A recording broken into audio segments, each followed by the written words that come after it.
In 1850, French scientist Auguste Mariette went to Egypt looking for manuscripts, but accidentally found a head of a sphinx sticking out of the dunes. He cleared the sand and figured out the sphinx was guiding the entrance to some underground construction. Several months later, he finally entered the Serapeum of Saqqara. Inside, he found an enormous granite sarcophagi with remnants of 64 bulls. Scientists are still amazed by the tech that the ancient Egyptians used to transport those enormous boxes. The Serapeum was built around the year 3000 before the Common Era. It was an underground tomb built to honor the sacred Apis bulls of ancient Egypt. It had a long hallway, almost 500 feet long, with giant stone rooms on both sides. Some of the sarcophagi weighed as much as 50 average cars, and all of them were made with super precision with exact 90-degree angles. These sarcophagi were beautifully decorated with hieroglyphs and carvings that told stories about the lives and importance of the Apis bulls. Now, there are 24 sarcophagi left. In ancient Egypt, Apis bulls were very special animals connected to the deity Ptah. They thought the bulls carried Ptah's spirit and wisdom, helped the pharaoh, and protected the Egyptians. Priests looked for special markings on young bulls to find Apis bulls. It could be a white triangle on its forehead, which symbolized divine light, a shape on its back like a vulture's wing, and a scarab shape under its tongue, which stood for rebirth. If a bull had these signs, they believed it was chosen by Ptah and treated it like royalty. The chosen bulls lived in a special temple in Memphis, the city where they worshipped Ptah. They received the best care and offerings from visitors who wanted their blessings. When an Apis bull passed away, it was treated with great honor and mummified. When Mariette entered the Serapeum, he noticed traces of rollers on the gallery's floor and found 2 wooden horizontal winches. Each had 8 levers. Later, other explorers saw double rails. The burial chambers were lower than the hallway floor. To get the boxes into place, workers filled the chambers with sand so the sarcophagi could be rolled in straight. Then they slowly removed the sand to gently lower the boxes into perfectly cut spaces in the bedrock. A carved stone sign found in the Serapeum said it took 28 days to move just one sarcophagus and its lid into its spot during the time of Ptolemy II. The extreme precision of the sarcophagi with 90-degree angles also has an explanation. Ancient Egyptians wrote texts, or rather, papyrus, on geometry a long time ago. It shows that they knew the approximate number pi and could calculate the volume of a pyramid with its top cut off. If they could figure out complicated math like that back then, it makes sense that they could also carve perfectly flat surfaces 500 years later. All this sounds pretty legit, but some people think certain things don't add up here. The size of boxes is way larger than the size of bulls, yet they buried pharaohs in tiny coffins that barely fit their bodies. The sarcophagi are made out of granite with crazy precision, and they could have just used limestone, which would have made things way easier. The transportation of the boxes seems pretty simple, but only in theory. If one person could pull about 440 pounds, then at least 250 people would be needed to pull just one box. The tunnels in the Serapeum are really narrow, only about 2 feet wider than the boxes themselves. There's no way hundreds of people could have squeezed into those tight spaces to pull the boxes. And even if they did, how would they turn the box in the cramped corridor, lower it into its niche, and place it perfectly in the middle? Somehow, they did this 24 times, and every box is centered perfectly. Plus, the chambers were dusty, and there were no signs of soot from lamps. This means they must have worked in almost complete darkness. The real use of the boxes could also be different. A long time ago, even before the Egyptian pharaohs ruled, the local people already knew how to use fermentation. It happens when tiny organisms called yeast eat certain ingredients like starch and turn them into gas and ethanol. So someone in ancient Egypt probably put food like barley, bread, and even meat inside a giant stone box, then closed it tight with a heavy lid. These stone boxes, carved from granite, were so precisely made that they were almost completely sealed, so nothing could escape from it. As the yeast inside the box started working, it created more and more CO2 gas. It built up pressure inside the box. The granite boxes were incredibly strong. They could handle more pressure than a car tire can hold. When granite was squeezed under such pressure, its crystals produced a tiny electric charge. This effect was possible because granite contains quartz, a material that reacts to pressure this way. The process also needed meat or animal parts, possibly to help the yeast grow better. Meat contains something called oleic acid, which yeast needs to keep growing and to survive the bad effects of the ethanol it produces. As the pressure inside the box kept growing, the combination of gases and electricity made these boxes not just ancient fridges, but powerful energy systems. Over time, the pressure inside got so strong that it could push the lid open and the gas would escape with a pop. But when people rediscovered the serapeum in 1850, they found old drawings that showed piles of stones stacked on top of some of the box lids. So, someone long ago probably tried to make the lids even heavier by adding extra weight to make it harder for the gas pressure to push them open. This extra weight also meant the quartz crystals in the granite could keep creating more electricity under all that pressure. If someone opened one of these stone boxes thousands of years later, they would only find bones from bulls that were placed in the box. And that's exactly what Mariette discovered in the 1850s.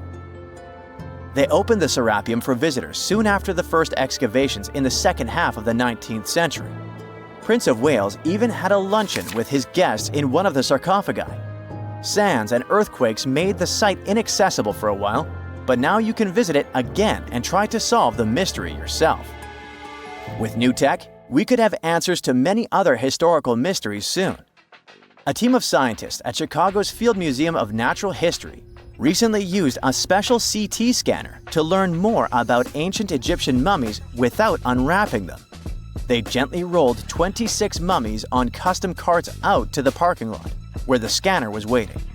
It took thousands of detailed X-ray pictures of each mummy and their coffins. When all the pictures were put together, they created 3D images that showed what was inside, the skeletons, and some artifacts. The scientists hope these images will help them understand ancient Egyptian burial practices from over 3,000 years ago. Even though the scanning process only took 4 days, it might take 3 years to study all the data. But scientists were able to learn some personal details about the mummies. One of the most popular mummified individuals at the museum, Lady Chineta, was a woman who lived in ancient Egypt about 3,000 years ago. It looks like she passed away in her late 30s or early 40s. To make sure her body looked complete for the afterlife, embalmers put stuffing in her neck to keep it from collapsing. They also placed artificial eyes in her sockets, so she would have eyes in the next world. She was wrapped in fancy linen and placed in a beautifully decorated coffin.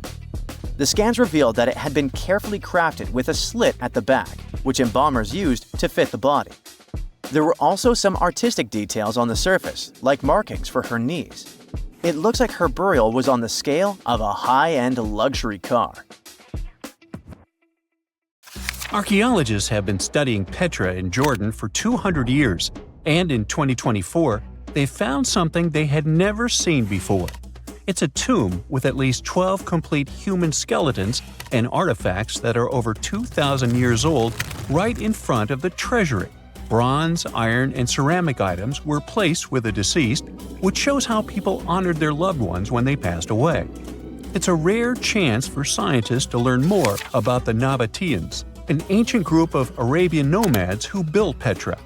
The objects found in the tomb under Petra's treasury are in amazing condition, but the skeletons became fragile because it's damp inside the tomb. They plan to study the remains and extract DNA to see if the people in the tomb were related. While some scientists are solving tomb mysteries, others have trained AI to find new ancient sites for them. They've created an algorithm that works with a special type of satellite imagery. This technique uses radio waves that can peek under things like sand, soil, and even ice to find hidden objects. AI will help search a huge desert on the Arabian Peninsula called the Empty Quarter for archaeological treasures. The lead scientists of the experiment trained the algorithm to recognize hidden locations using data from a site they had found before. The new tech can discover buried structures within 20 inches, which is very precise. Another groundbreaking tech, LiDAR, which means light detection and ranging, helped archaeologists reveal new hidden cities all around the world. LiDAR can see big structures beneath layers of vegetation and map even subtle changes in ancient landscapes. They use it to scan large areas from a small plane flying over places that aren't so easy to study from the ground, like dense jungle. In 2024 alone, they found new Maya settlements in southern Mexico, gardens, roads, and rivers in Ecuador's Amazon rainforest, ancient ruins on the Pacific island of Tonga, and the remains of 2 medieval cities along the Silk Road route in Uzbekistan. Maybe some smart technology can also explain what Marge Simpson is doing on Earth in an ancient Egyptian tomb from 3,000 years ago. The drawing, featuring a woman with yellow-colored skin, a blue crown, and a green outfit, is alarmingly like the famous cartoon character. If you don't see a resemblance here, I hope you'll at least enjoy an amazingly well-preserved necklace with amethyst and agate beads. It's from another recent find from Egypt, an ancient tomb with 11 sealed burials near Luxor. Archaeologists also found 2 copper mirrors, one with a lotus-shaped handle and the second with a unique design of the deity of the sky, women, fertility, and love in ancient Egypt. The hair of the figurine was originally made from almost 4,000 mud beads. Another awesome find from 2024 is an ancient Greek shrine with intact burials, a sarcophagus, and plenty of gold inside. They think it was built before the year 300 before the Common Era, and the marble lions, also found inside, were made from the same marble as the Parthenon in Athens. Greece is so full of ancient treasures that the city of Thessaloniki will house around 300,000 of those artifacts in their new subway system. Meanwhile, archaeologists in France have found a monument unlike any other, and they can't figure out what it was used for. It's direct proof that people used to live here between the Neolithic and the early Iron Age periods. The coolest part is a monument made of 3 unique shapes that fit together like puzzle pieces. Some gravel found in the monument could mean there used to be a wooden fence called a palisade. People who built it probably used it for protection or decoration. The team studied the layers of soil around the monument to learn more about its origins. The only tools found so far were sharp flint stones, not the cartoon characters, which were used during the Neolithic period. The next step will be radiocarbon dating to figure out exactly how old the site is.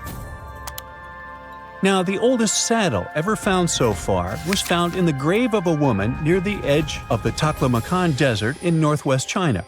This saddle is the oldest ever discovered. It was crafted from pieces of leather that were sewn together and stuffed with straw and animal hair to make it soft. Now, normally, things made from natural materials like this don't last very long because they rot or fall apart. But the Taklamakan Desert is so dry that it helped preserve the artifact. The herdswoman who used the saddle was buried in her full riding attire, so this proves that not only men used saddles and took part in herding and traveling. Now let's shift to Guatemala, where an ornate jade mask made by the ancient Maya people was waiting for centuries to be discovered. Scientists use radiocarbon dating to figure out the age of the mask. They believe the mask may represent a Maya storm deity, a powerful figure in their mythology. These kinds of masks were often made to honor Maya royalty, and they were placed in the tombs of kings and queens when they were buried. The king's tomb was also decorated with carvings made using tools crafted from volcanic obsidian. After 15 years of searching, scientists may have finally figured out where the altar stone of Stonehenge comes from. They compared the tiny minerals inside the altar stone with rocks from many places in Wales and England and ruled out lots of spots. Then they found the perfect match with a place in Scotland, more than 466 miles away from Stonehenge. This area might even be Orkney, a group of islands in the far northeast of Scotland where a lot was going on during the Neolithic period. The big question now is how ancient people moved such a massive stone so far. The altar stone is over 16 feet long and weighs more than 6 tons. The new theory is that they might have used boats to carry it across the coastline and rivers. Once it was close to Stonehenge, they theoretically dragged it across the land using wooden sleds, ropes, and a lot of teamwork. Meanwhile, in the north of France, an ancient home popped to the surface during the construction of a new house. It turned out to be a luxury urban house for the elite from the 2nd century of the Common Era. The inside of the house was destroyed by a fire, but under the destroyed layer, there are beautiful, real-size fresco paintings. Turkish archaeologists unearthed the arm and foot bones of elephants that lived around 9 million years ago. They also found fossils of early horses, giraffes, and even saber-toothed cats. They've already identified 43 distinct types of animals from this site and collected more than 4,000 fossils.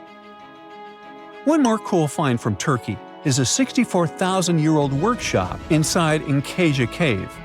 It looks like people used it for 24,000 years non-stop. There are some tools inside, like flakes and blades, which were made inside the workshop. In eastern Turkey, a farmer accidentally found a 1,000-square-foot mosaic from the late Roman or early Byzantine period just beneath the dirt. Experts say it's a one-of-a-kind thing from this region and is still in one piece after all this time. The pattern shows dozens of trees, plants, and animals that were found in ancient Turkey. There could be more treasures in the area, so they plan to keep digging. Our final stop will be in Sicily, where archaeologists uncovered a huge ancient thermal complex. Inside, they found 2 rooms with floors covered in colorful mosaic designs, along with a large courtyard surrounded by arched wings. As they kept digging, they discovered more parts of the ancient city. They found new roads and the remains of a huge complex, along with stretches of old stone walls that were part of the city's fortifications. These discoveries are helping scientists imagine what the city might have looked like during ancient times. No one knows for sure whether the bathhouse was built by the Greeks or the Romans, since both civilizations lived in Sicily long ago. Big news! Santa is real, and he looks like this. I know it's not exactly how we pictured the jolly old guy, but a recently discovered tomb might just be the proof we've been waiting for to show that St. Nicholas was real and Turkish. Turns out, he wasn't a North Pole native, but a kind-hearted bishop from the 4th century, famous for giving gifts to everyone.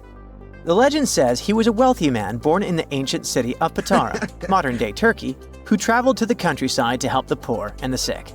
For centuries, though, people couldn't be sure he actually existed. Some historical sources say he was buried in Myra, which is now called Demre, Turkey. Since the 80s, archaeologists have been digging around this area, trying to prove it. And now, their Christmas miracle has finally come true. After digging 6 feet deep in an annex of St. Nicholas's church, they uncovered a mysterious limestone tomb, about 2 meters long. While they're pretty sure this is St. Nick's final resting place, they're still searching for an inscription to confirm its exact age. Now, if we're talking about the fictional Santa Claus, legend says his home is in Lapland, Finland. Back in 2018, archaeologists made an interesting discovery that could finally prove that Santa was real. They were digging at a site called Tiny Aro when they stumbled upon about 200 burial pits. But when they looked inside, there was definitely no sign of Santa. Actually, there were no human skeletons at all, just a bunch of things like pottery and animal bones. So no one really knows what this place was. That was the complete opposite of what happened with a group of archaeologists working in the ancient city of Petra, Jordan. Since 2003, there have been rumors about hidden chambers beneath the famous monument called Al-Khazneh, also known as the Treasury. 21 years later, a team finally decided to dig and uncovered an intact tomb. Inside, they found at least 12 human skeletons and artifacts, estimated to be over 2,000 years old. Hundreds of thousands of tourists travel to Al-Khazneh every year, and most of them probably go there to see the site of the Holy Grail in the movie Indiana Jones and the Last Crusade. So, do you want to know the funny part? One of the skeletons in the tomb was clutching a ceramic chalice that looked a lot like the Holy Grail. You probably remember the devastating fire that caused massive damage to Notre Dame in Paris back in 2019. Because of that, the building, originally built between the 12th and 13th centuries, had to be restructured. But archaeologists saw it as a golden opportunity to dig into the site and uncover its hidden secrets. The team was only allowed to dig about 16 inches beneath the floor, but that was enough. As soon as they removed the floor tiles and cleared away a thin layer of dirt, they spotted the top of a lead coffin. Then, they found some limestone sculptures, including life-sized heads and torsos. Altogether, they uncovered over 1,000 fragments of different works of art. Ancient statues have been found in the most random places, including a sewer. In July 2024, Bulgarian archaeologists were checking a Roman sewer in the ancient city of Heraclea when they found a nearly 7-foot-tall marble statue of Hermes, the Greek messenger deity. This town was completely devastated and abandoned after 2 earthquakes, one in the year 388 and the other in the year 425. But somehow, it didn't destroy this statue. In fact, its head was found in surprisingly good condition. Finding ancient artwork is definitely fascinating, but imagine stumbling upon an entire hidden city in the Amazon rainforest. Using high-tech lasers, researchers uncovered a lost civilization with thousands of structures and a whole network of roads, canals, and houses, all buried beneath the dense jungle. This city was built around 2,500 years ago, in an area located in the shadow of a volcano, which, by the way, could have erupted and destroyed this civilization at some point. It's hard to say exactly how many people live there, but experts estimate they stayed up there for about 1,000 years. This discovery proves ancient people also had huge organized cities in the middle of the Amazon. A similar thing happened in Campeche in southern Mexico. An archaeologist was doing some research on the internet when he accidentally discovered a hidden Maya city. This area, now called Valeriana, was huge, about the size of Edinburgh, the capital of Scotland. It had pyramids, sports fields, amphitheaters, and paths connecting different districts. Thanks to satellite images, archaeologists uncovered an entire unknown civilization from the Bronze Age. They were checking out aerial images when they discovered 100 prehistoric settlements in the Pannonian Plain, a region that includes parts of what's now Serbia and Hungary. The people who lived there are now known as the Titsa Site Group, and it looks like they were a pretty well-organized society, skilled at growing food, hunting, and fishing. Google Earth helped a team to uncover a mysterious set of 400 ancient gates in Saudi Arabia. These gates, scattered across the desert, are thought to be from thousands of years ago. They're made of stone and arranged in weird formations that have left archaeologists scratching their heads. I mean, they don't look like they were meant for funerals, and they don't seem like structures where people lived. So, we still have no idea what they are. Technology is really changing archaeology. Thanks to artificial intelligence and, well, a $1 million prize, we've finally been able to decipher part of an unreadable and super damaged ancient scroll. The Herculaneum scrolls were discovered by workers digging up the ancient town of Herculaneum near Pompeii in 1752. But their condition was so bad that, for years, they were considered indecipherable. Thankfully, AI has helped unveil their secrets. Based on the studies so far, experts believe that one of these scrolls was written by a philosopher who valued pleasures, like music and food, above all else. No doubt, Stonehenge in England is one of the most mysterious places on Earth. Some theories even suggest it was built by extraterrestrials. After more than a century of research, archaeologists are still figuring out how it came together. See that big altar in the middle? Turns out it came all the way from Scotland. And that's pretty wild, considering this massive sandstone block weighs over 6 tons, and the people who built Stonehenge more than 4,000 years ago didn't have the luxury of wheels or modern tools. We can find some pretty amazing stuff in the oceans too. In 2013, a mysterious shipwreck was found about 20 feet underwater off the coast of Kenya. At the time, no one knew where it came from, but now, researchers are pretty sure this could be a ship from Vasco da Gama's fleet. You know, the famous Portuguese navigator, best known for being the first to sail from Europe to India by rounding Africa's Cape of Good Hope. If it's confirmed, this shipwreck could be one of the earliest European shipwrecks in the Indian Ocean. Ancient treasures can take many forms, including a bottle. Recently, archaeologists in Norway uncovered a 150-year-old message in a bottle during an excavation of a Viking burial mound. The bottle contained a letter written by Anders Lorange, an archaeologist who worked on the site back in the 1800s, along with his business card and a few coins wrapped in paper. The letter gave some details about the excavation, though it seems Lorange got a few things wrong, like the exact number of Viking shields discovered. At the end of the letter, he wrote a personal note in runic script, "Emma Gade, my girlfriend." So it gave us not only insights into history, but also a peek into his love life. In the middle of a dense, foggy forest, you spot glowing red eyes. Suddenly, a strange clicking sound breaks the silence. It's not just in your head. Stretching over 2,000 miles from Newfoundland to central Alabama, the Appalachian Mountains hide terrifying creatures like Bigfoot and the Wampus cat. You might think they're just myths, but there's actually a chilling explanation behind them. First up, the Mothman. This creature is a superstar in the world of horror stories, but not many people know that its legend actually started in the heart of Appalachia, in Point Pleasant, West Virginia. Back in 1966, two couples were driving when they suddenly came across a human-sized moth, about 7 feet tall, with glowing red eyes. They totally freaked out and sped up, but the strange creature flew and chased after the car, making a screeching sound until it finally disappeared. After this encounter, the group told the police that the creature looked like a tall, muscular man with huge, white wings, but they couldn't see its face because of the hypnotic effect of its eyes. Since then, the Mothman has become a famous urban legend. People swear they've seen similar creatures in other parts of the US, like Chicago and Gallipolis, Ohio. Theories about what people saw range from a balloon with a flashlight tied to it to extraterrestrial beings visiting Earth. But it's also possible that it was just a bird, more specifically, a barred owl. People probably mistook a bird for this creature because the barred owl looks eerie in the dark. It has spooky eyes and makes creepy clicking sounds.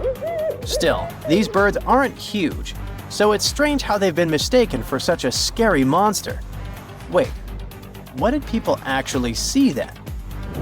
The second strange beings are known as the Moon-Eyed People. This was a group of bearded, flat-faced, pale people with big blue eyes who supposedly lived all across Appalachia. Why did I say supposedly? Well, because no one could ever prove they actually existed. The stories about them were part of the Cherokee folklore, so we don't really know how reliable the information is. Still, their legends creeped out both locals and visitors in Appalachia. The Moon-Eyed People were said to come near a house at night, and people inside would hear them talking. But they were warned not to go outside, and no matter what happened, they couldn't watch them. In the morning, they'd find their corn gathered as if someone had helped them. Or the opposite, fields completely cleared like a whole group of men had been working there and taken all the crops.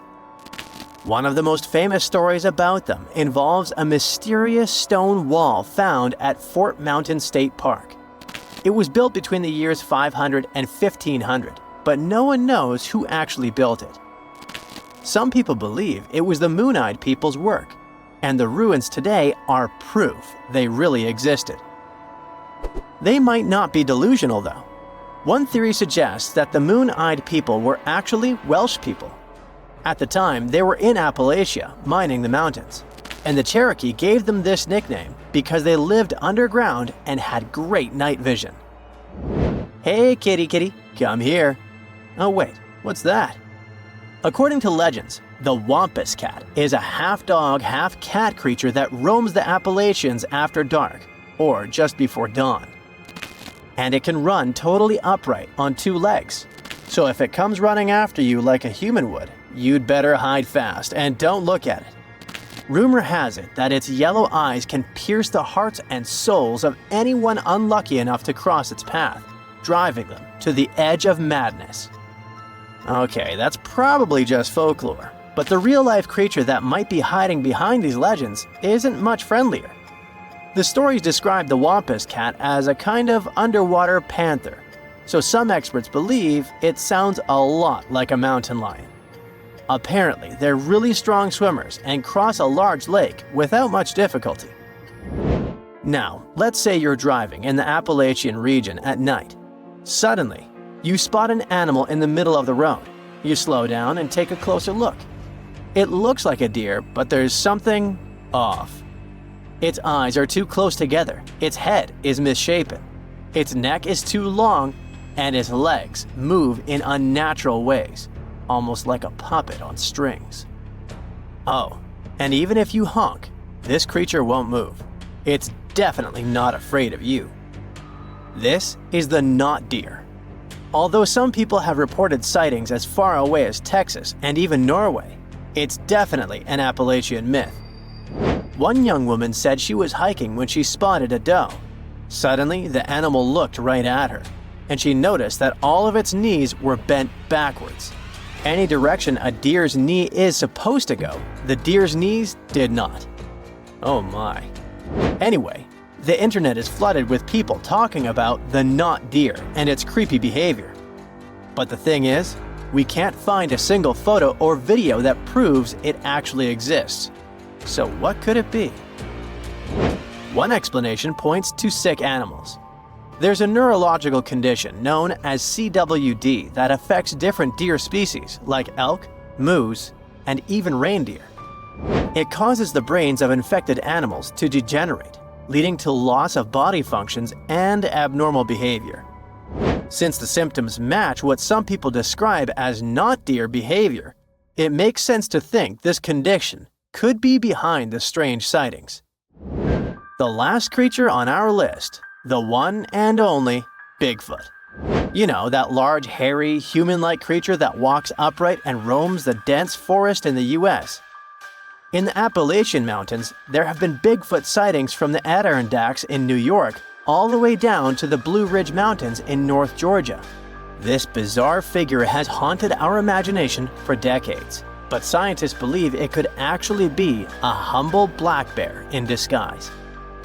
It turns out the American black bear is found in many of the same areas where people claim to have spotted Bigfoot.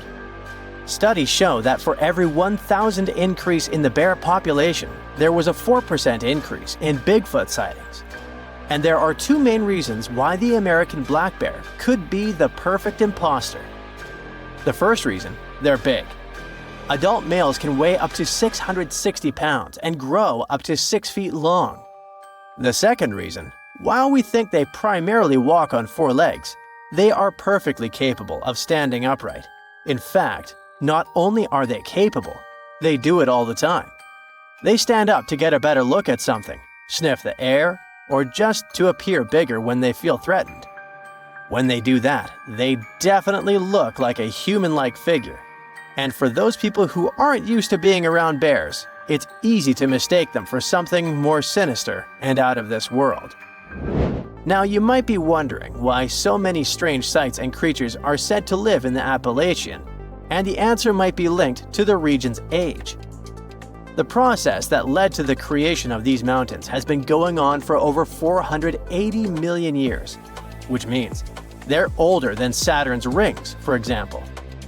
Over all this time, the region has gone through some drastic changes in its composition, creating a huge number of ecological niches with varying elevations, slopes, aspects, temperatures, and rainfall. And according to experts, the reason the region is so full of bizarre legends isn't just because the mountains are old, but because they still look old. Since a large part of Appalachia is basically untouched by humans, much of that ancient biodiversity is still around and seems unknown to us.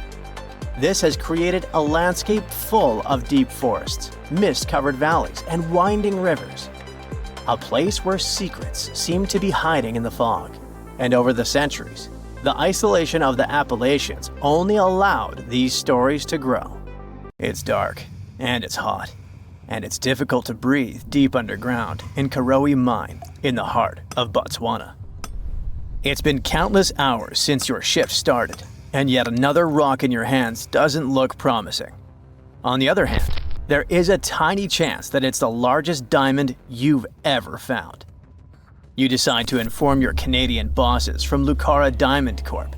And bingo! The stone you found turns out to be a breathtaking 2,492 carat diamond, the second largest ever found. Now, the average engagement ring size is 1.7 carats. It means that just this diamond could be enough to supply rings for more than 1,465 brides. You can compare the size of the previous stone with the size of a fist. And the weight of this priceless giant is over a pound. Its value hasn't been determined yet, but how about we speculate a bit? So, another diamond from the same mine, called the Constellation, was sold for $63 million in 2016.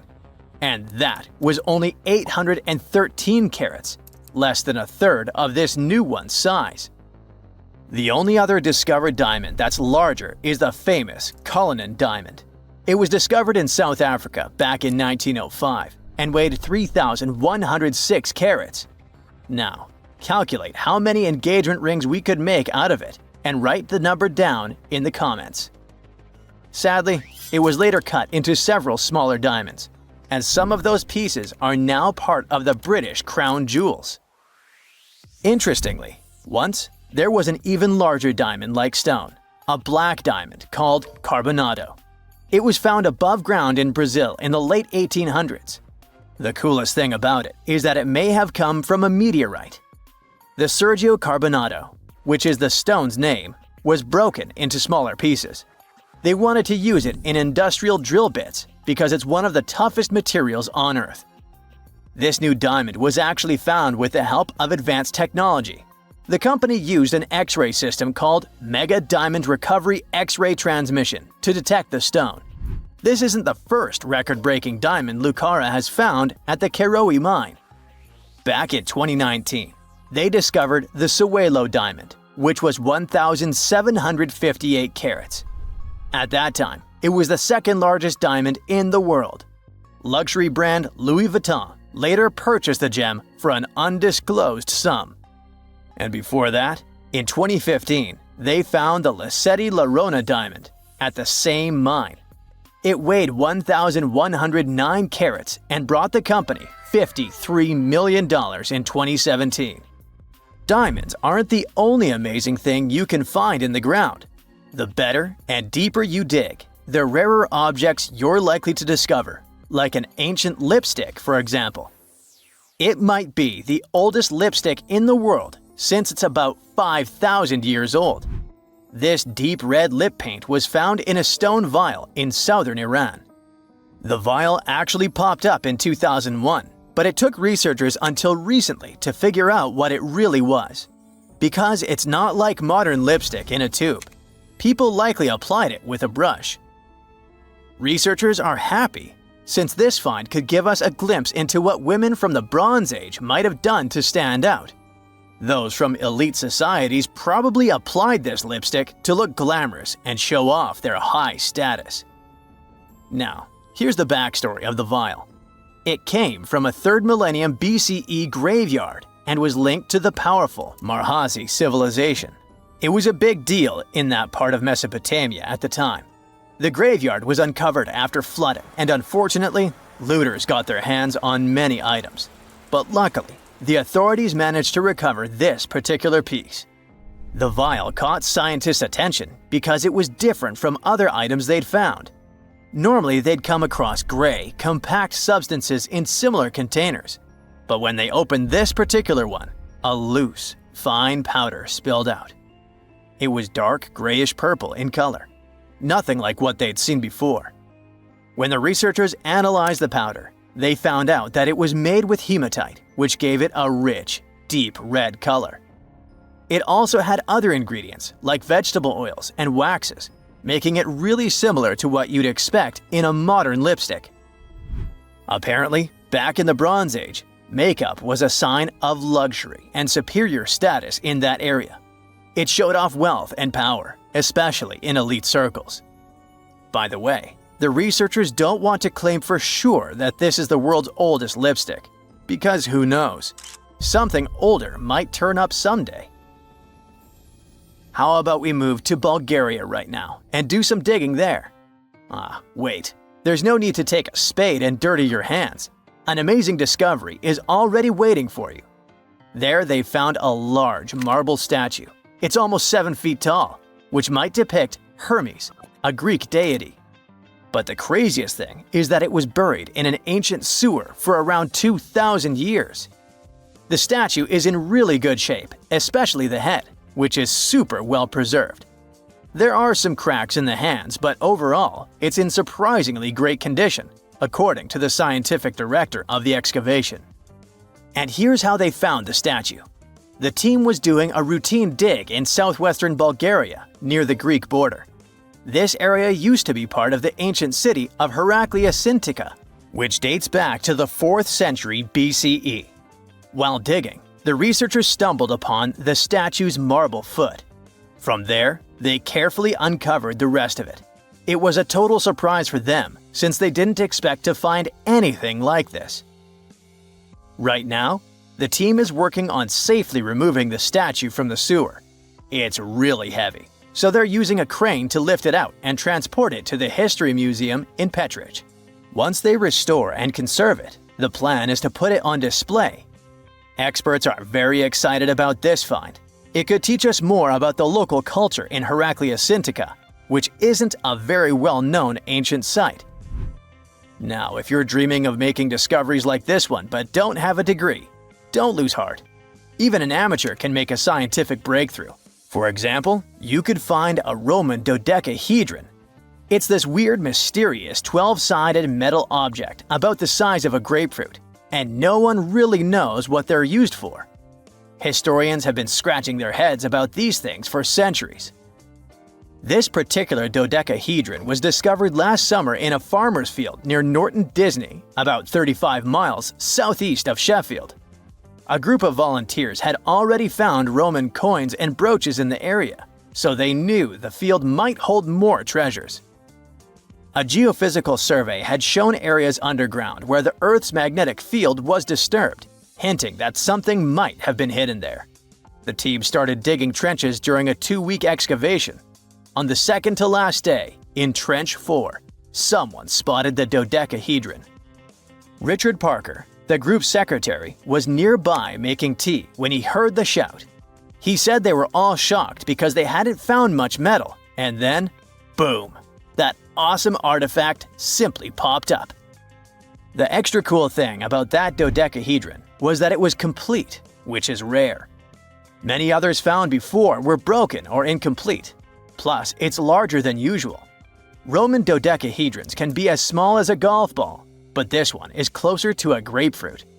Now, the dodecahedron is on display at a local museum. So far, over 100 Roman dodecahedrons have been found in northwestern Europe, mostly in former Roman territories like the Gallo-Roman regions. They date back to somewhere between the 1st and 3rd centuries CE. Each one is a hollow metal shell, usually made of bronze. It has 12 faces, with differently sized holes on each face. Around the holes, there are concentric rings imprinted into the metal, and at every corner where the faces meet, there's a small stud. There's no writing on them, and nothing in Roman texts mentions them at all. That's why nobody knows what these dodecahedrons were for. There are loads of theories. They could have been toys, dice, mace heads, or even tools for measuring distances in Roman artillery. Some people even think they were used for knitting gloves or even figuring out dates using the stars. But most of those ideas don't really hold up, so the mystery remains. Back in December 2012, a lot of people were freaking out over the idea that the world might end in some catastrophic event. And it was all thanks to the famous Maya calendar. This ancient way of tracking time had been the subject of endless speculation. But one of its biggest mysteries was definitely, an 819-day count found in some versions of the calendar. No one could explain why it was there or how it worked, until recently, when a group of researchers from Cambridge might have finally cracked the code. First things first, how does the Maya calendar work? So the system the Maya civilization used to track days was based on something we now call the calendar round. Think of it like 3 interlocking gears. These are 3 cycles working together. The first is a 365-day solar year, known as Hab. The second is a cycle of 20 names. And the third is a cycle of 13 numbers, which forms a 260-day sacred calendar, called Solkeen. Just like we'd say something like December 25th, 2025, they named their days based on how these 3 cycles lined up. For example, here we have the day 3 Manik and the 14th of the month Top. It takes 52 years for the 3 cycles to align in the same way again. After that, the days start repeating. But this is where things start to get more complicated and mysterious. On some Mayan monuments, we have also found enigmatic inscriptions pointing to the existence of another cycle, the 819-day count. There are about 20 examples of these inscriptions, mostly found in places like Palenque and Yaxchilan in Mexico. So it didn't seem random at all, and this calendar must have been hiding a big secret. Early research showed that the 819-day cycle was represented by one of 4 colors and the cardinal directions associated with them. Black was tied to the west, red to the east, white to the north, and yellow to the south. Researchers also discovered that this period of time could be broken down into 3 smaller cycles. One of 9 days, one of 7 days, and one of 13 days.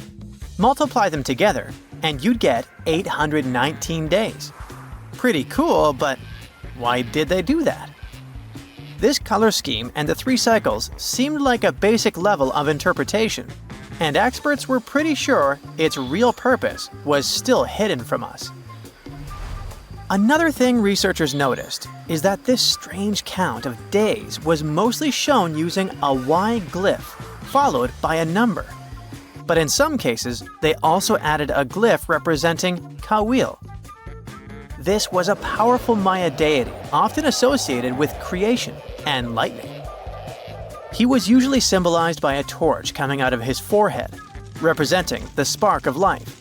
But in the 90s, a study suggested that when Kawil's inscription showed smoke and fire coming from his forehead, it could actually represent the planets Jupiter or Saturn, or maybe even both.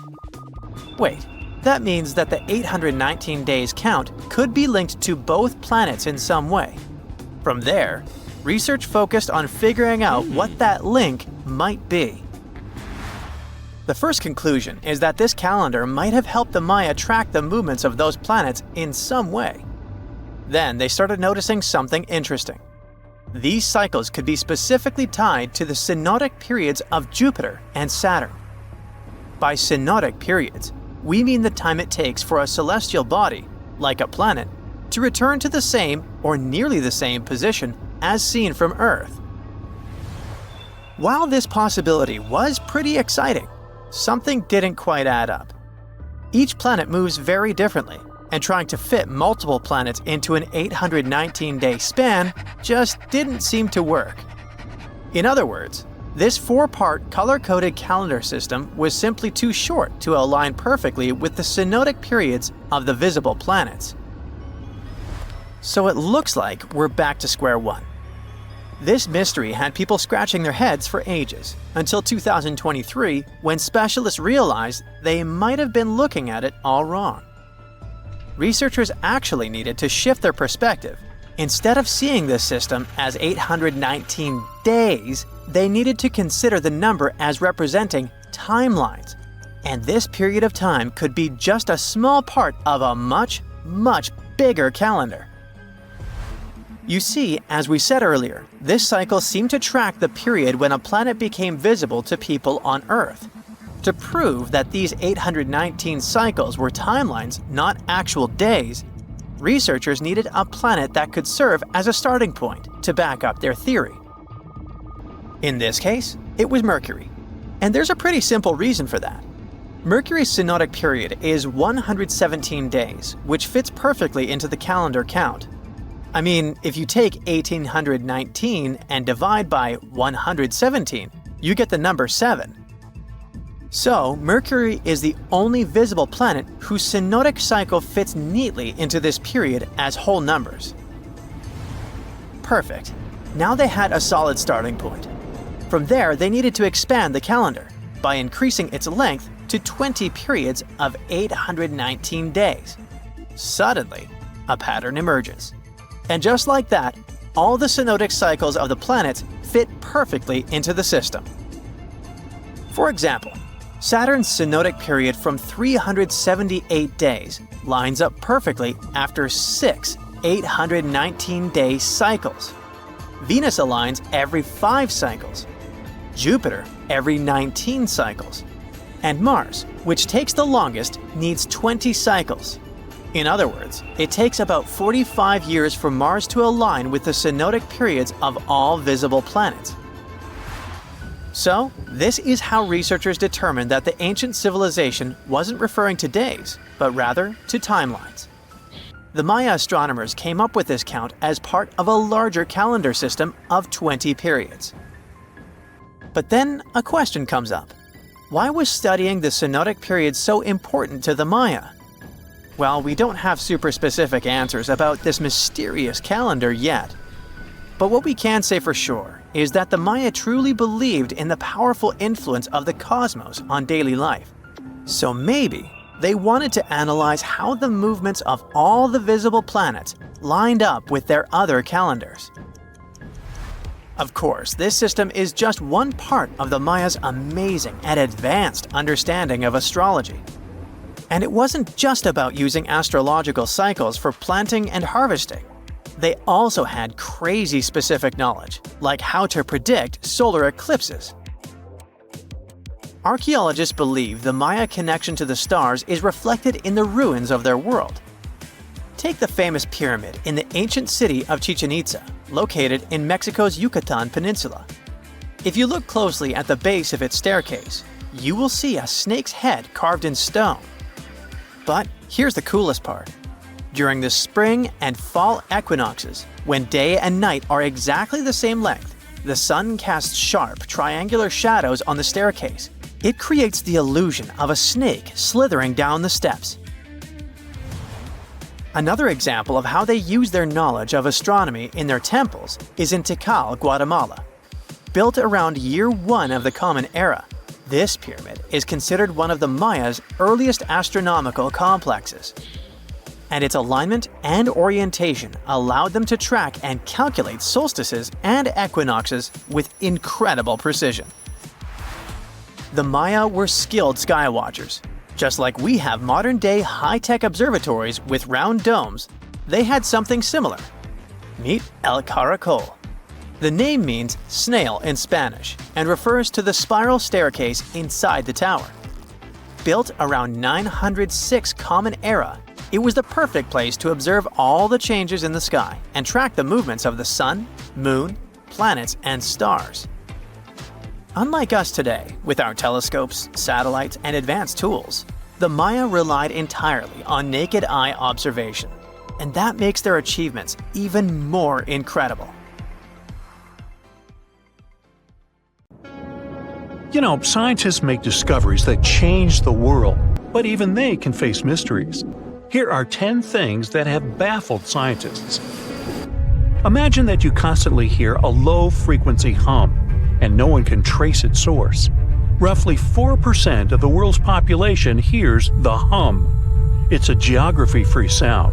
I mean, people all around the world hear it, so the name varies from Tao's hum to Auckland hum, depending on the region where it gets generated.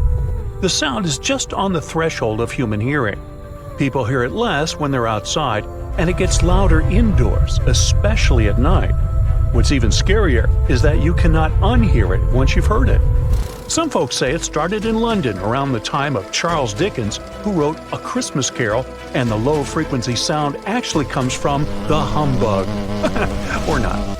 Actually, the earliest cases were recorded in Bristol, UK, dating back to the mid-1970s. Scientists have various theories about where the hum comes from and why only some people can hear it, yet they don't have a clear answer.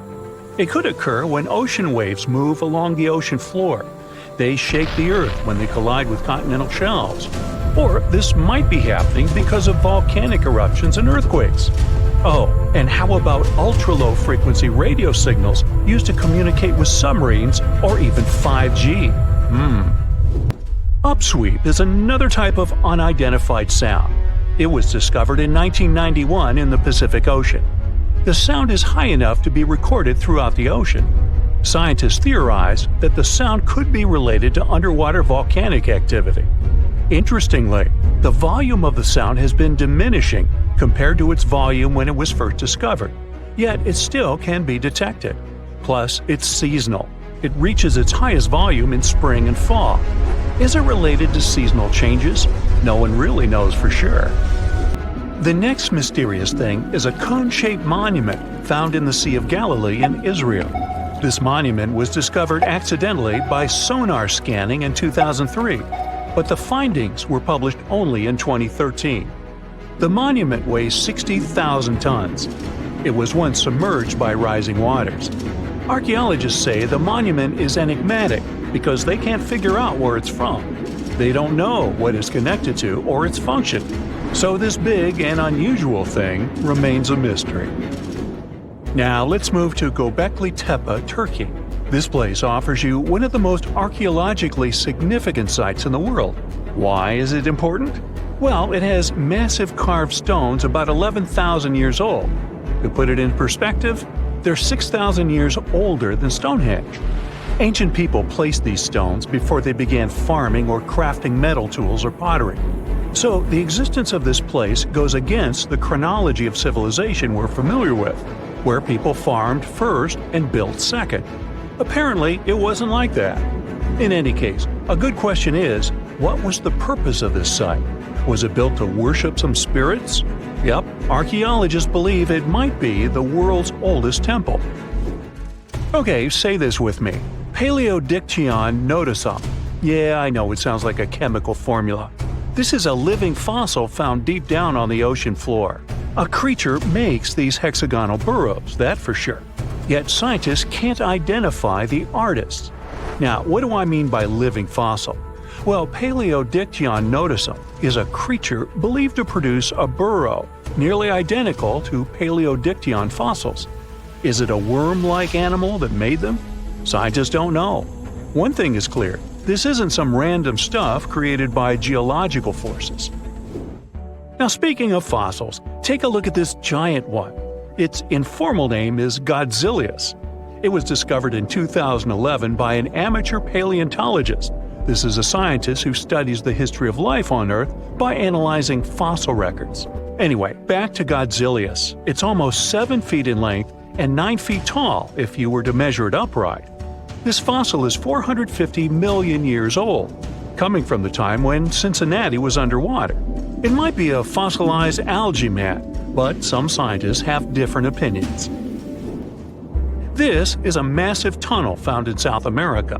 The tunnel is at least 8,000 to 10,000 years old. At first, researchers discovered a couple of colossal burrows. They were enormous and neatly constructed. Geologists were amazed, saying they had never seen such structures before. There's no known geologic process to explain their formation. I mean, researchers have known about the burrows since the 1930s, but back then they believed that these tunnels were just some sort of archaeological construction, until they discovered huge claw marks on the walls and ceiling. They reasoned that some extinct species could be the ones to have left these marks. Many geologists strongly believe they've found the burrows of giant ground sloths and armadillos. The structure is the largest known burrow from the Paleolithic age in the Amazon. Yet experts have many questions. How come such a deliberate-looking structure could form naturally? A researcher then discovered another strange cave. This one was hundreds of miles away from the massive tunnel. Fast forward, there are now more than 1,500 burrows from the Paleolithic age found in Brazil. What's even more interesting is that some of these caves are connected to tunnels that sometimes lead to chambers. I'll continue with a natural phenomenon. What if I told you that every year, especially in October, fireballs appear on the Mekong River in Thailand? According to legends, Naga fireballs are a call for Buddha to return to Earth, and river serpents are the ones making these calls. Well, that's a myth, but what does science say about it? Is it related to a flammable gas? There are no clear answers yet. These fireballs appear to rise from the water. They can go as high as almost 990 feet. They're like fireworks, disappearing rapidly. They typically glow with a reddish or orange color. I'll mention some legends too, because why not? They're thrilling. And it would be a shame not to include the one about the lost city of Atlantis. As you may know, the legend says that Atlantis submerged into the ocean around 11,000 years ago. Since then, not just scientists, but also treasure hunters and philosophers have been searching for the lost world. Could Bimini Road be a trace? In 1968, a diver found strange stones off the coast of North Bimini Island in the Bahamas. The stones look human-made. It's like they were evenly spaced out and laid in an orderly row. It baffled scientists, but not for long. Carbon dating analysis of the blocks revealed that geological forces created the road naturally. There weren't any tool marks or signs indicating that the blocks had been stacked or something. The research is continuing, but yeah, scientists generally believe that the rocks were created by erosion. Well, I guess the time of Atlantis hasn't come yet. Okay, picture this. You're wandering on the beach, and you see dozens of octopuses walking past. In 2017, a group of people from Wales witnessed exactly this. Why did these creatures come out of the ocean? No one knows the answer. The group reported that they had seen 20 to 30 octopi crawling on the sand. The people looked for some signs of injury, but found nothing. They said that they had carried the animals back to the ocean. Interestingly, these creatures kept crawling onto the shore when people were asleep. Experts say that it's hard to be sure of the reason that pushed the animals to the beach without conducting a physical examination. They're still speculating about the reason behind this unusual and rare occurrence. Could it be overcrowding? Furthermore, the octopi were well armed. A separate study points out that the more fishers hunt large animals that feed on octopuses, the more the octopus population grows. Maybe that's why these creatures have to go farther to find food or shelter. But without proper research, these are only theories.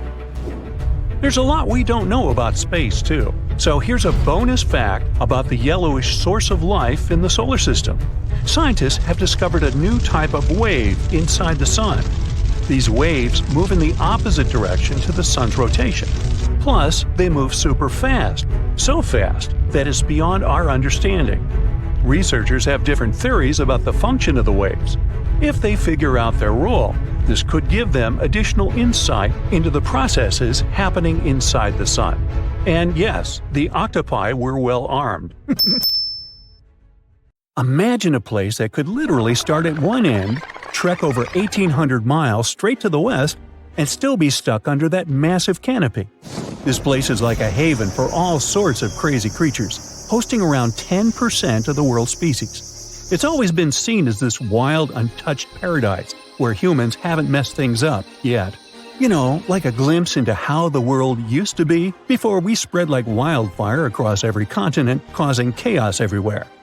I'm talking about the Amazon region. That massive jungle turns out to be hiding some seriously cool secrets. For centuries, people have been talking about these lost cities deep within the forest.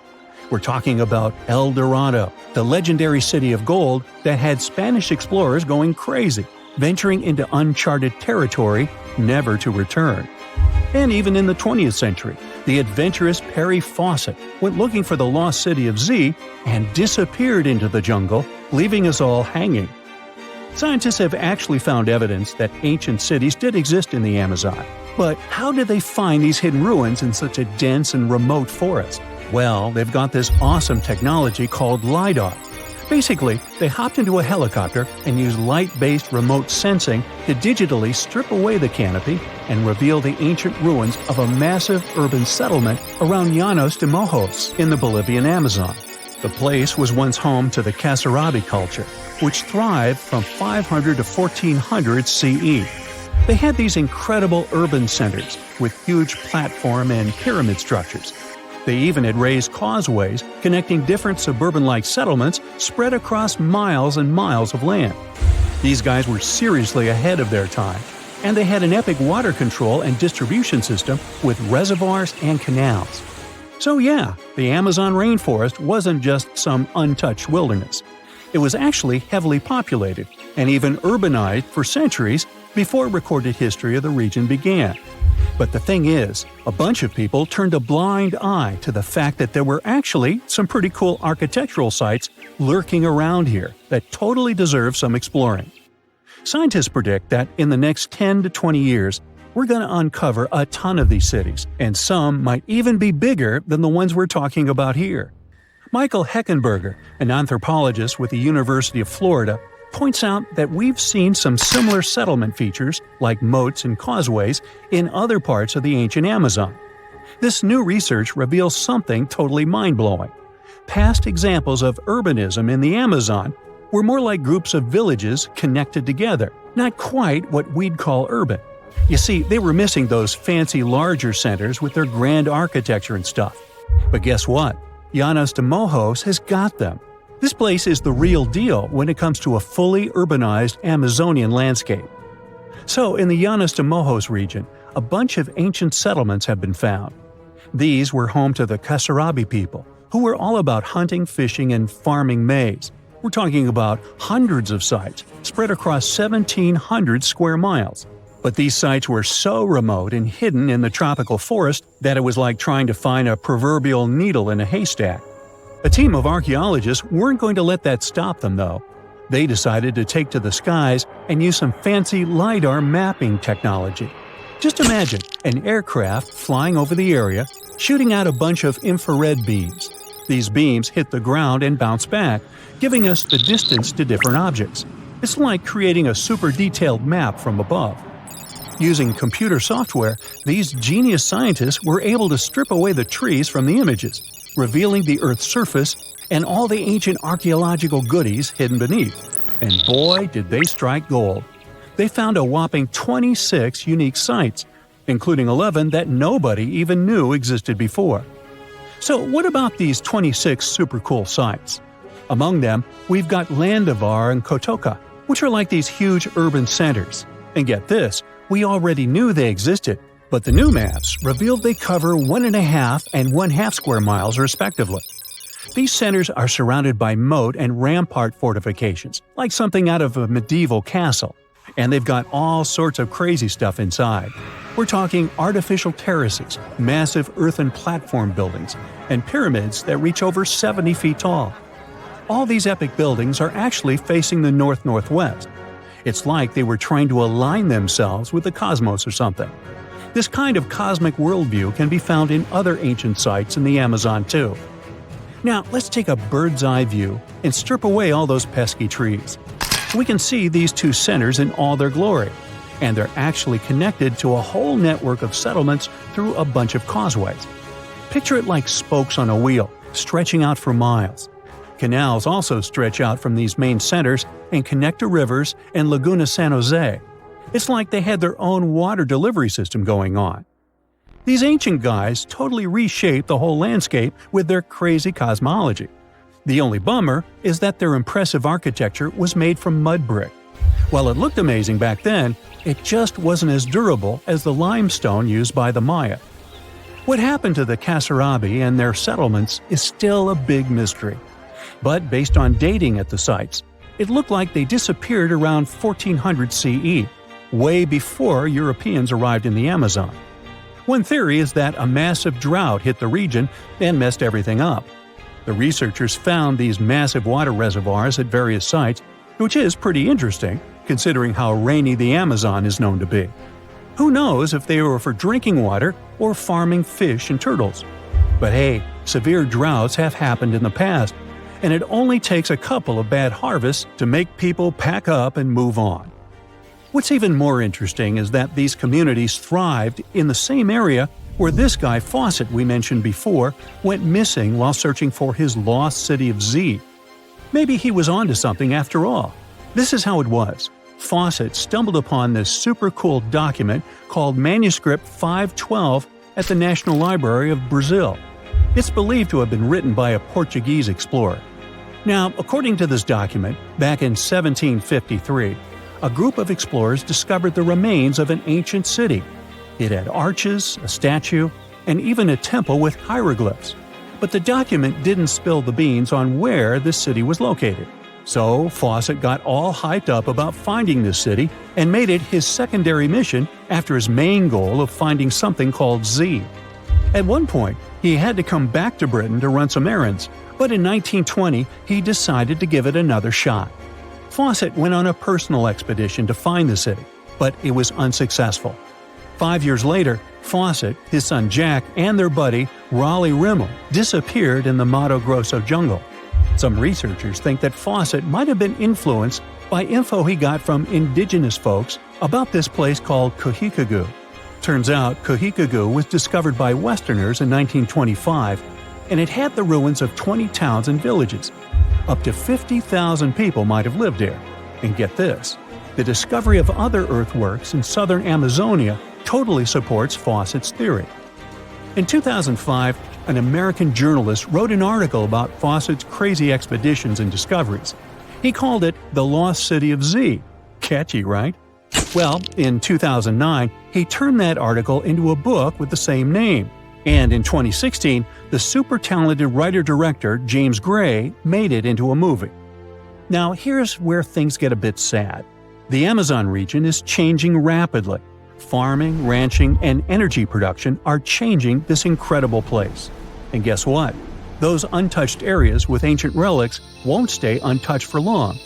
It's a race against time to document and preserve what's left of our past before it's lost forever. Researchers have found almost 1,000 previously hidden Maya settlements in the tropical lowlands of what is now northern Guatemala.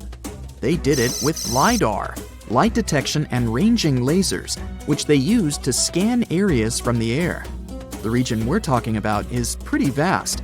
All those structures and buildings they saw over there stretch across about 650 square miles.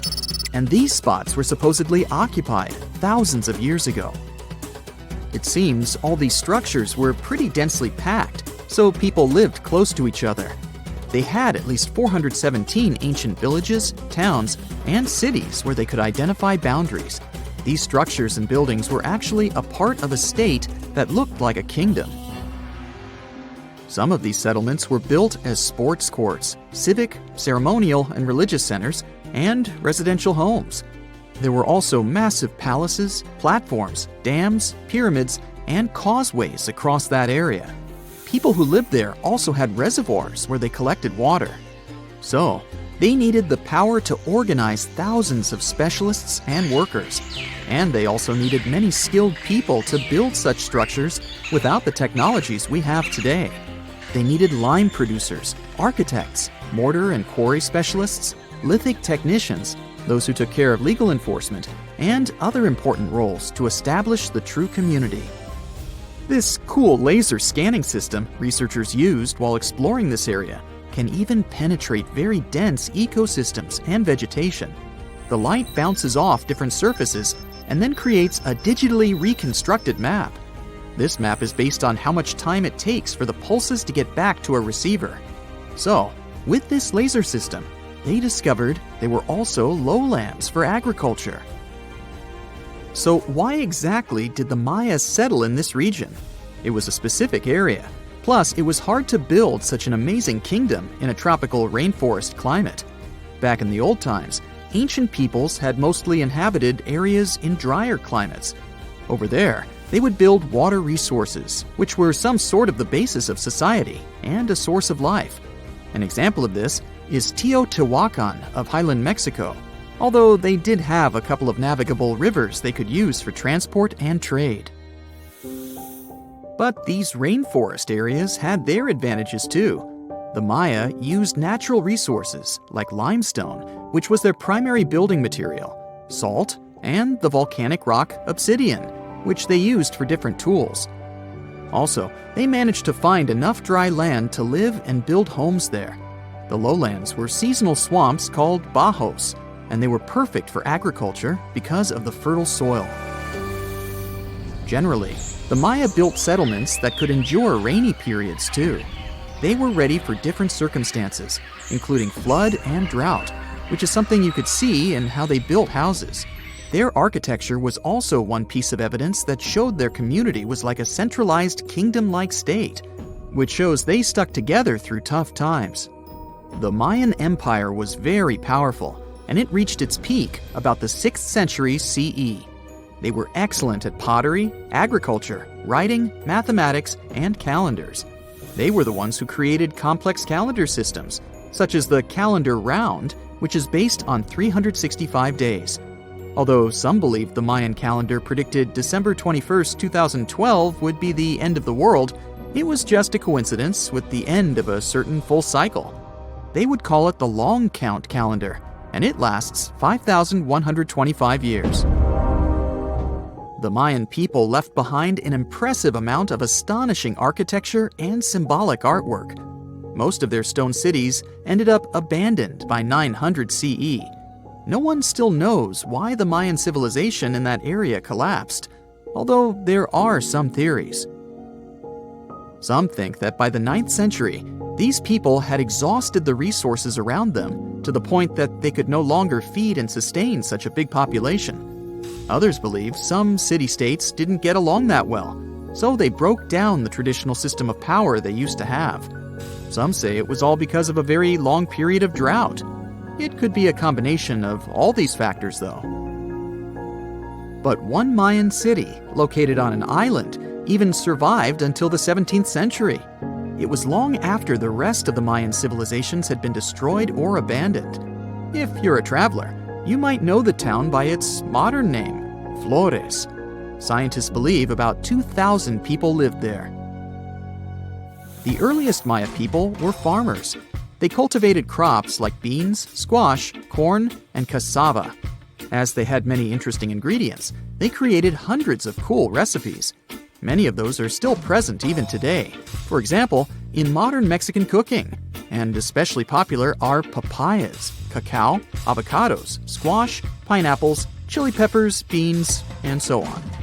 Even though the Maya mostly practiced a kind of primitive type of slash-and-burn agriculture, there is also evidence of them using some more advanced farming methods, like terracing and irrigation. And they were big chocolate lovers. More than 3,500 years ago, the Olmecs of Mesoamerica probably turned out to be the first to realize that it takes some work for us to get such a cool thing as chocolate.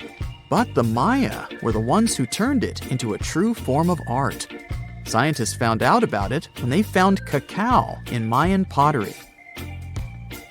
Their chocolate would be mixed with honey, water, cornmeal, and chili peppers. That's how you get a spicy, savory hot chocolate beverage you can try even today in Mexico and Central America. Also, they used written language in their books.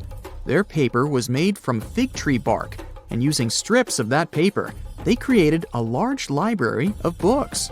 Books made of this material are called codices, and 4 of these can still be found today. Sadly, many books were lost over time because of the humid climate or some human factors. The classic Maya built a bunch of palaces and temples that had a stepped pyramid shape. They decorated them with inscriptions and reliefs, which have earned them the reputation of being incredible artists of Mesoamerica. For the Mayans, flat foreheads were the most desirable thing on someone's face. They were generally really into aesthetics, and having a flat forehead was one of the main things where you could meet their highest aesthetic standard. They also liked to glam up their looks with makeup and clothing. Also, the Mayans were master tattoo artists. Actually, they were one of the first civilizations that started doing such forms of body art. They had a rich culture and believed in many things, such as fairies. Many civilizations across the globe believed in these mythical creatures, which had different names everywhere. The Mayans called those creatures aluxes. They would make sculptures of aluxes from wood or clay, take them to the forest, and hide in some secret spots. The Maya believed these sculptures would come to life during the night and take the role of guardians of their land, animals, and crops. The Maya believed caves were entrances that led to the underworld. You can even visit some of these caves if you like. For example, you can explore the jungles of Quintana Roo and Yucatan near Cancun. There are many spots where researchers found artifacts the Mayans had left behind. They were one of the first cultures that learned how to use rubber latex and make, for example, rubber balls for the many interesting games they had. They used natural latex and then probably mixed it with some other natural substances. That's how they came up with the bouncy balls they played with. They also built cool steam baths. The Maya had structures made from stone that looked like something we know today as bathtubs. Plus, they were building heated stone structures we know as sweat houses. Researchers found these in El Salvador and Guatemala, and they were previously hidden under volcanic ash. You're flying over the Sahara Desert in a small, light aircraft when you spot something truly weird. It seems to belong to a very different part of the world, the ocean. But what ocean can be huge enough for this monstrous sea star to dwell there? You descend and realize that it's not a sea star. It's a towering dune with a pretty unique shape, and it's not alone.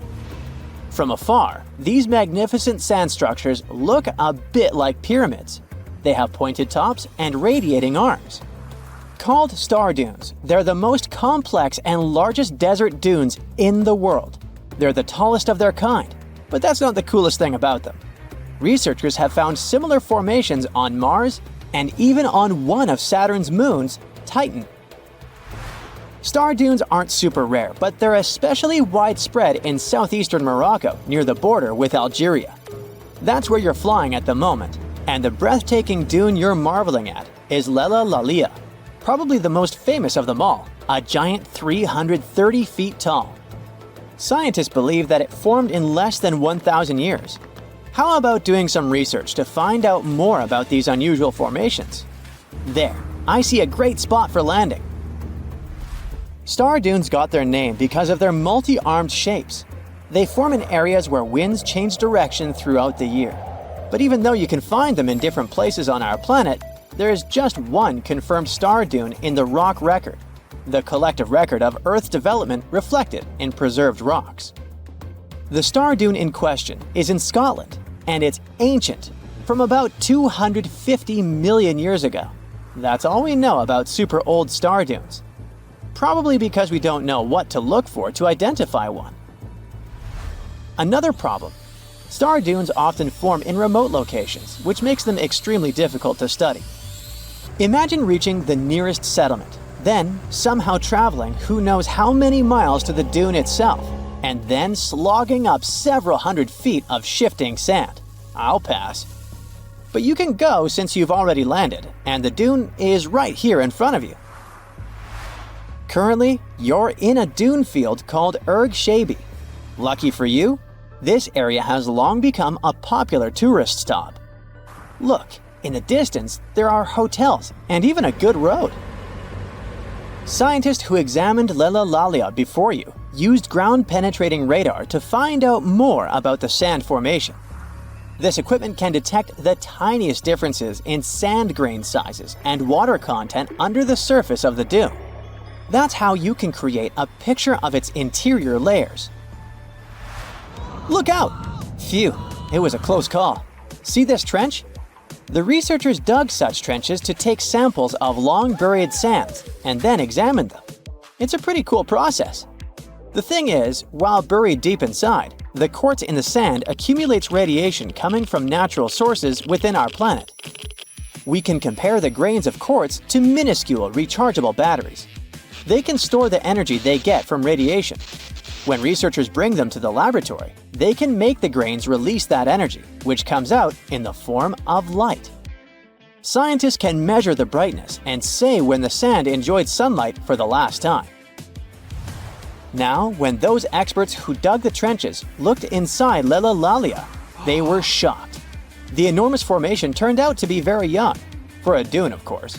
You'd expect a dune that is several hundred feet tall to be pretty old, like thousands or tens of thousands of years. But that wasn't the case. Well, at least not entirely. The upper part of the dune has turned 900 just recently. But look at the sand near the base of the dune. Yep, right there. Well, it was buried there around 12 or 13,000 years ago, representing ancient dunes in the area. Those good old dunes were active for a couple thousand years, and then something went wrong. Because for a whopping 8,000 years, the sand wasn't accumulating there. A mystery? Scientists might have an explanation. You see, the first part of this quiet period occurred during the time when the climate became warm and wet. Yep, even in the Sahara. It happened about 11,700 years ago. It was the end of the last ice age and the beginning of a new era, the Holocene. And guess what? The Sahara went green. It started blooming like your local botanic garden. Plants started popping up all over the place, stabilizing the sand. If you had visited the Sahara during that period, you wouldn't have recognized this place. But you would have likely come across humans wandering marshy landscapes and hunting for food. Researchers have found pottery fragments and stone tools on one side of Lelalalia. That's true. As sand dunes form and then shift throughout their lives, they swallow and protect ancient remnants of life. Just dig well enough and you might find something that will provide you with a window into the past. It can be ancient fossils, anything from fossilized shells and corals to prehistoric plants. Those can offer precious insights into the history of our planet and the living beings once inhabiting certain regions.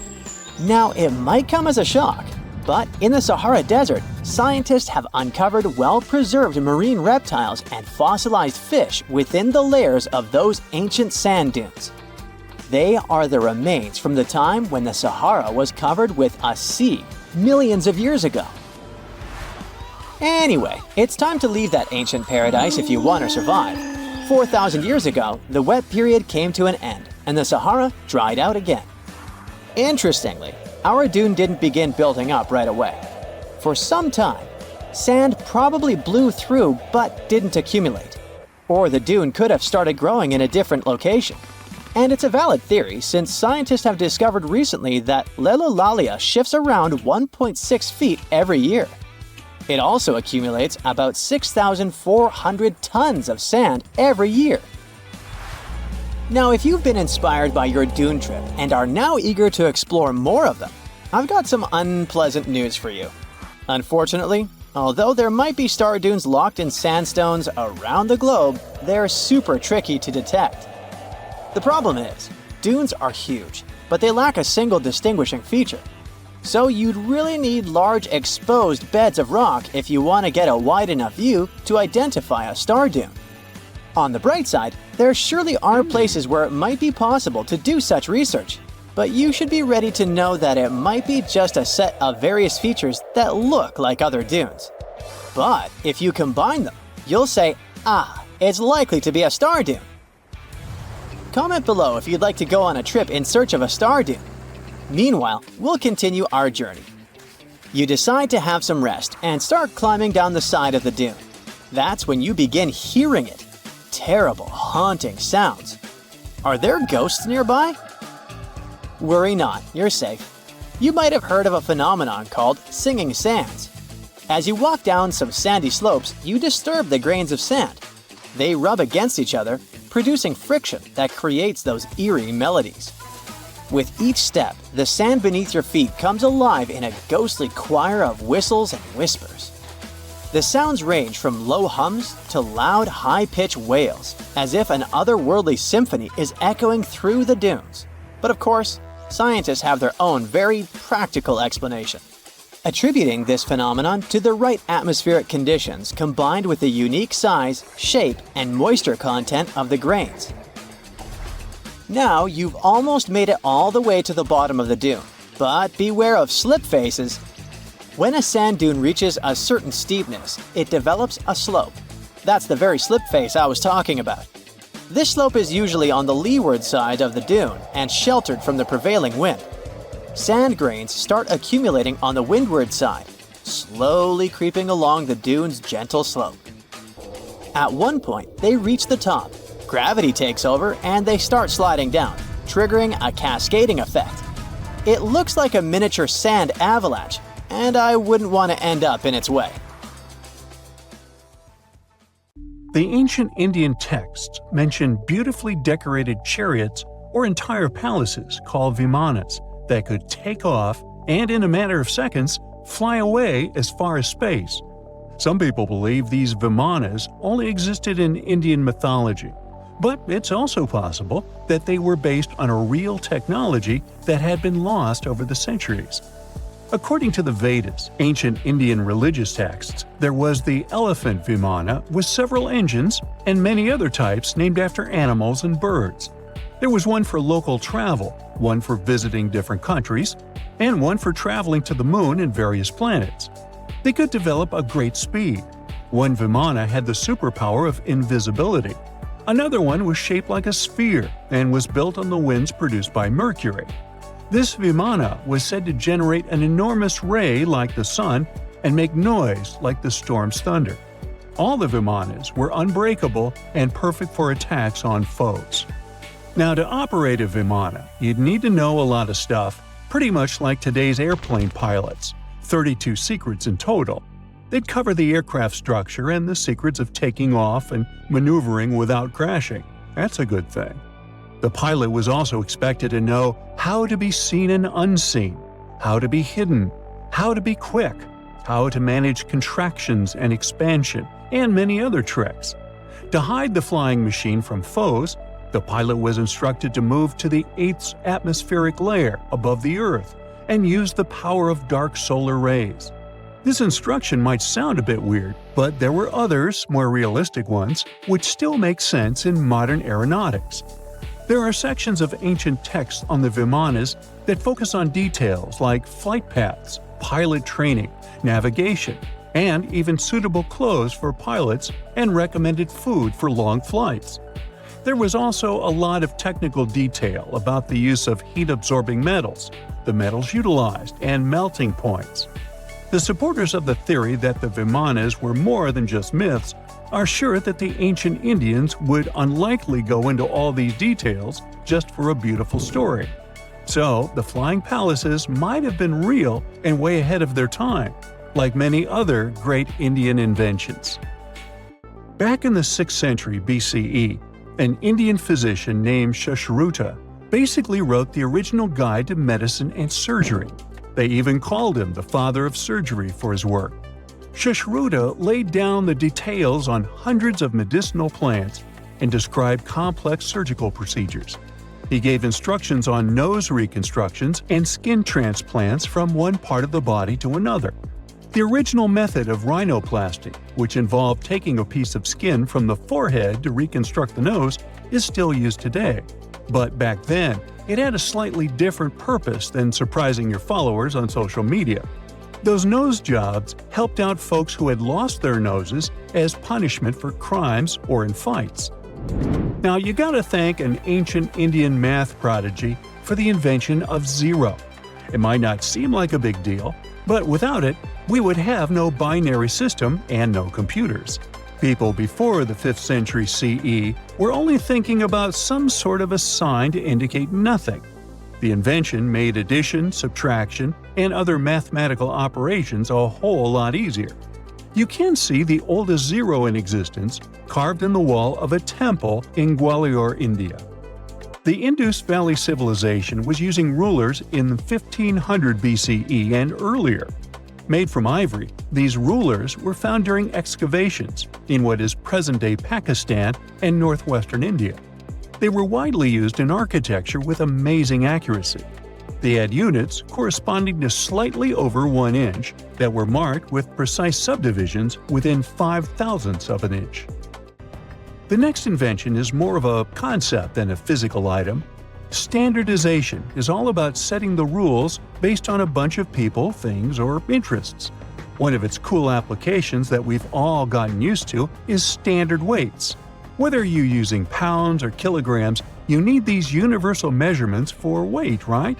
For this, we owe a big shout-out to the merchants from the Indus Valley Civilization who lived around 4,000 years ago. They were measuring everything from food grains to fancy luxury goods using these standardized weights. And their weights had decimal and binary mathematical systems going on. They didn't have high-tech gear, but they pulled off some serious precision using complex calculations and even sand for construction. Their art of standardization made its way to Persia and Central Asia, basically becoming the global weight-watching standard. So, if yoga is your go-to exercise, you definitely have a personal reason to appreciate the ancient Indian geniuses. Over 5,000 years ago, during the rule of the Indus-Sarasvati civilization in northern India, yoga was first mentioned in the Vedas. Yoga was refined and shaped over the centuries until it grew into a massive teaching with over 200 sacred writings dedicated to this way of obtaining enlightenment. At the beginning of the current era, yoga got a new trajectory thanks to a Hindu writer who laid down a system of yoga in his text, the Yoga Sutras. It became a whole-body rejuvenation, a life-extending practice with poses that you are still doing on the mat today. Yoga has reached the Western world only in the 19th century, and it caught on like wildfire. Chess, the all-time top game for intellectuals, is also an Indian invention. Its ancestor was called Chaturanga, and it was a strategic board game that started gaining popularity around 3,000 years before the current era. This early Indian version of chess was played by 4 people, not 2, and had 64 squares. Each player had 8 pieces, ranging from pawns to kings, bishops to knights, and there was no standard 6-faced dice. They rolled with an oblong one. Players facing off were actually allies, forming 2 teams based on the direction they sat. Chess, that we know and love today, was first mentioned in ancient Indian literature in a legend. It said that the wife of a villain called Ravana had invented the game to amuse him. Now, the word shampoo comes from the Hindi word, which means to soothe or knead. The substance was invented in India in 1762 and was originally used for head massages, hence the name. The first shampoo was made of natural oils and herbs.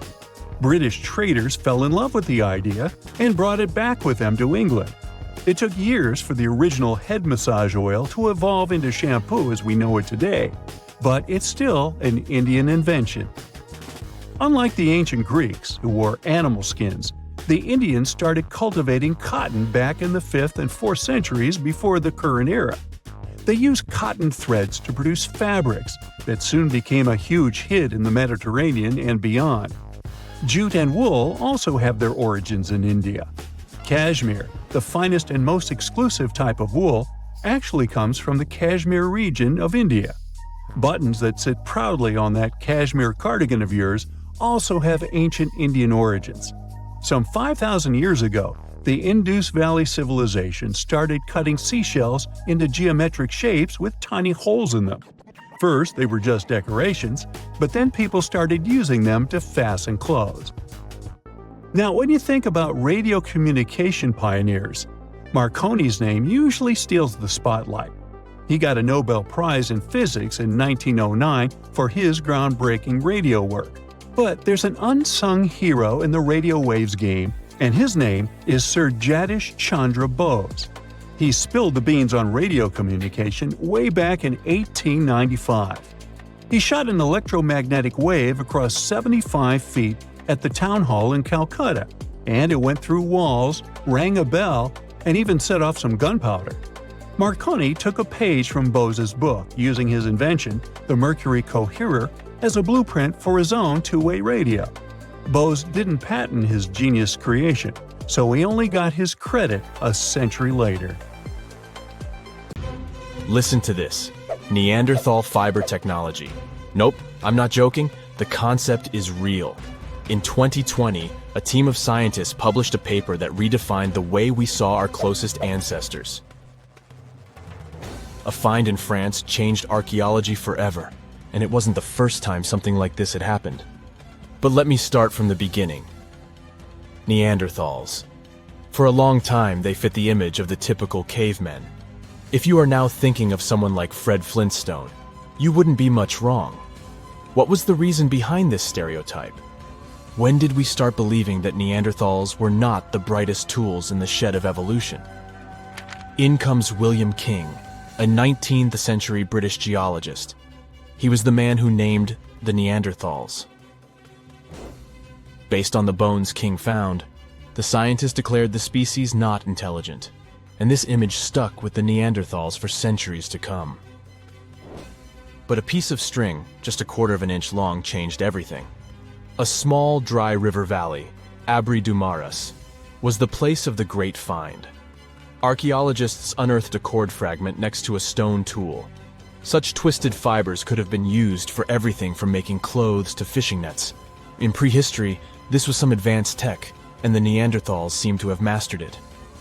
Scientists already knew that these early humans made tar from birch bark, and that they produced shell beads. There's even evidence of Neanderthal art. They were definitely not primitive. The string section and similar finds are changing the way we perceive our ancestors. The world of archaeology is constantly changing. Take the pyramids in Egypt, for example. Turns out, they weren't really built by an army of people who the pharaoh made work until they passed out. Herodotus, the famous Greek historian, was the man who started the confusion. He claimed, in 500 BCE, that 100,000 men took part in the construction of the Great Pyramid in Giza. He made no mention of who they were and why they were building the pyramids.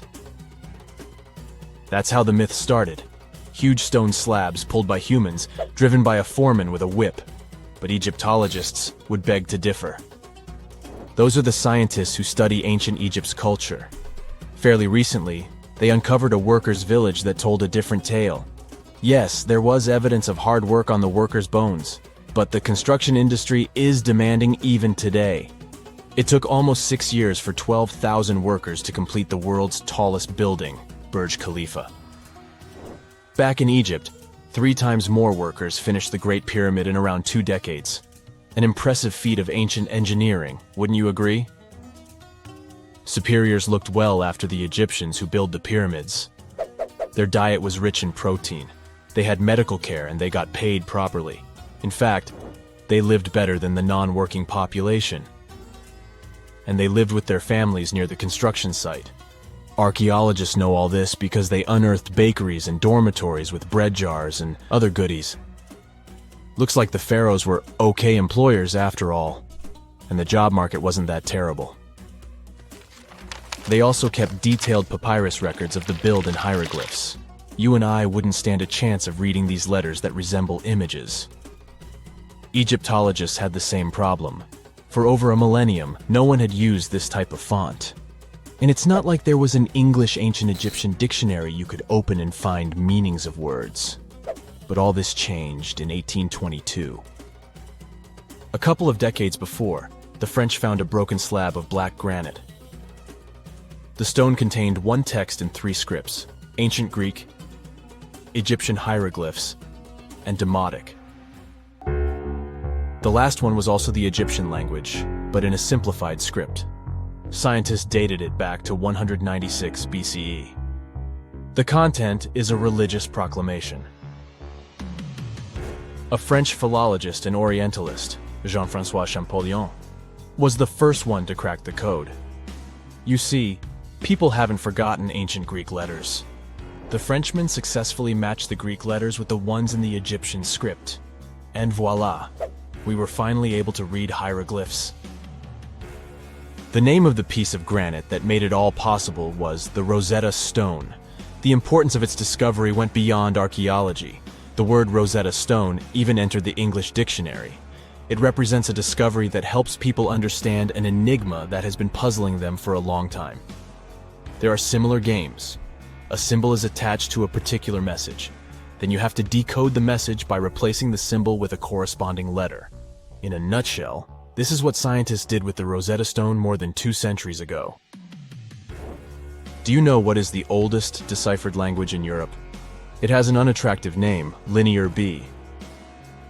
The script belongs to the Mycenaean Greek language. It predates the ancient Greek alphabet by several centuries. You can easily guess which script it is descended from. Linear A. The people from Crete used Linear B more than 1,000 years ago. During the Late Bronze Age, the Greek civilization that used the script vanished. There was no one who could read Linear B, and more importantly, no one knew it existed in the first place. This was about to change during the first years of the 20th century. A British archaeologist by the name of Sir Arthur Evans excavated a vast palace complex at Knossos, Crete, Greece. This was the center of the Minoan culture that created the enigmatic script. The palace boasted some 1,300 rooms. They had colorful paintings of dolphins, griffins, and bulls. All of these captivated the archaeologist's imagination. But their biggest find was at first overlooked. Thousands of slabs of baked clay. The fire that brought down the palace helped preserve the tablets. It was impossible to read the slabs, though. They were written in an unknown language. The scientific community had to wait for another half a century before Michael Ventris cracked the code. He was an English architect and cryptographer. Ventris studied Greek and Latin. While attending the famous archaeologist's lecture, the young man decided to solve the puzzle of Linear B once and for all. He managed to do so in 1952. One of Ventris's most amazing discoveries was that the script was an archaic form of Greek. But cryptology still hasn't solved the code of Linear A. This writing system will remain a mystery until a motivated young person like Michael Ventris comes along. They wouldn't have to be a professional archaeologist.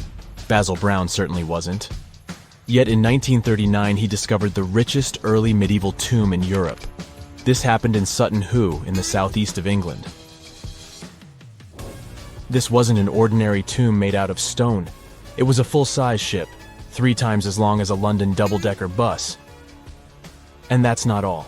Apart from its main purpose, the ship was full of riches. Deluxe hanging bowls, feasting vessels, gold and dress accessories, and luxurious textiles were just some of the treasures found. Archaeologists were also amazed by the silverware from distant Byzantium.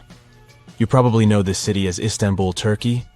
Even in our age, it's several days' drive from Sutton Hoo. Just imagine how much time and money it cost to import a silver plate in the 7th century. That's when the ship went down, according to archaeologists. The English couldn't have done it. At that time, there was no England. The people living in the British Isles at the time were the Anglo-Saxons.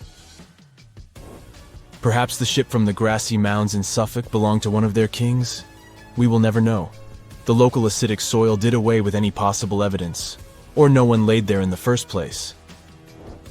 It could have been a cenotaph, which is a monument constructed to honor an important person. The archaeologists still don't have a definite answer. But what they have found at Sutton Hoo shed light on the Dark Ages. Before the discovery of the ship, they knew little about what had been going on in Britain after the Romans left. Now, the image of the early Anglo-Saxon society was much clearer. Perhaps the English soil will be the site of the next great breakthrough in archaeology. Mirror check. You've got your beige parka on, your chisel is packed, and your overnight plane ride to Saudi Arabia is booked. You know what this means, right? Unfortunately, you weren't cast in the remake of Dune. It just means that you're ready to go explore the world's largest desert areas in the hopes of uncovering prehistoric secrets about our ancestors. Let's get one thing straight.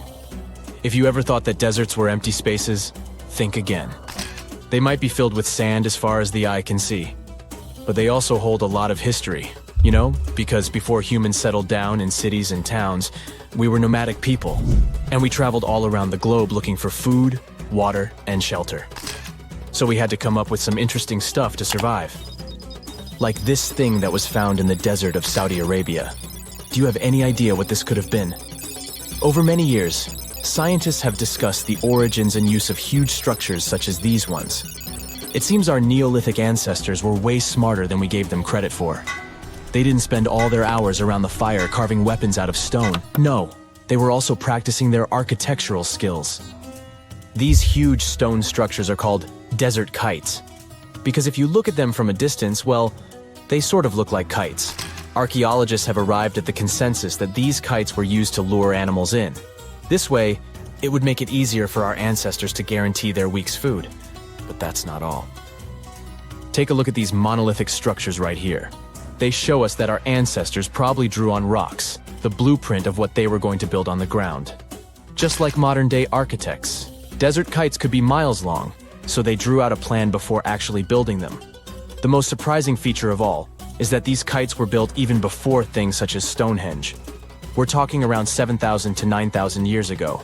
Over the last decade, scientists have been able to identify over 6,000 desert kites spread across the Middle East and West and Central Asia. If you don't think this huge, try building something this large without the help of any drones. It looks like a pretty difficult feat to me. And apparently, Saudi Arabia's desert is filled with more amazing things.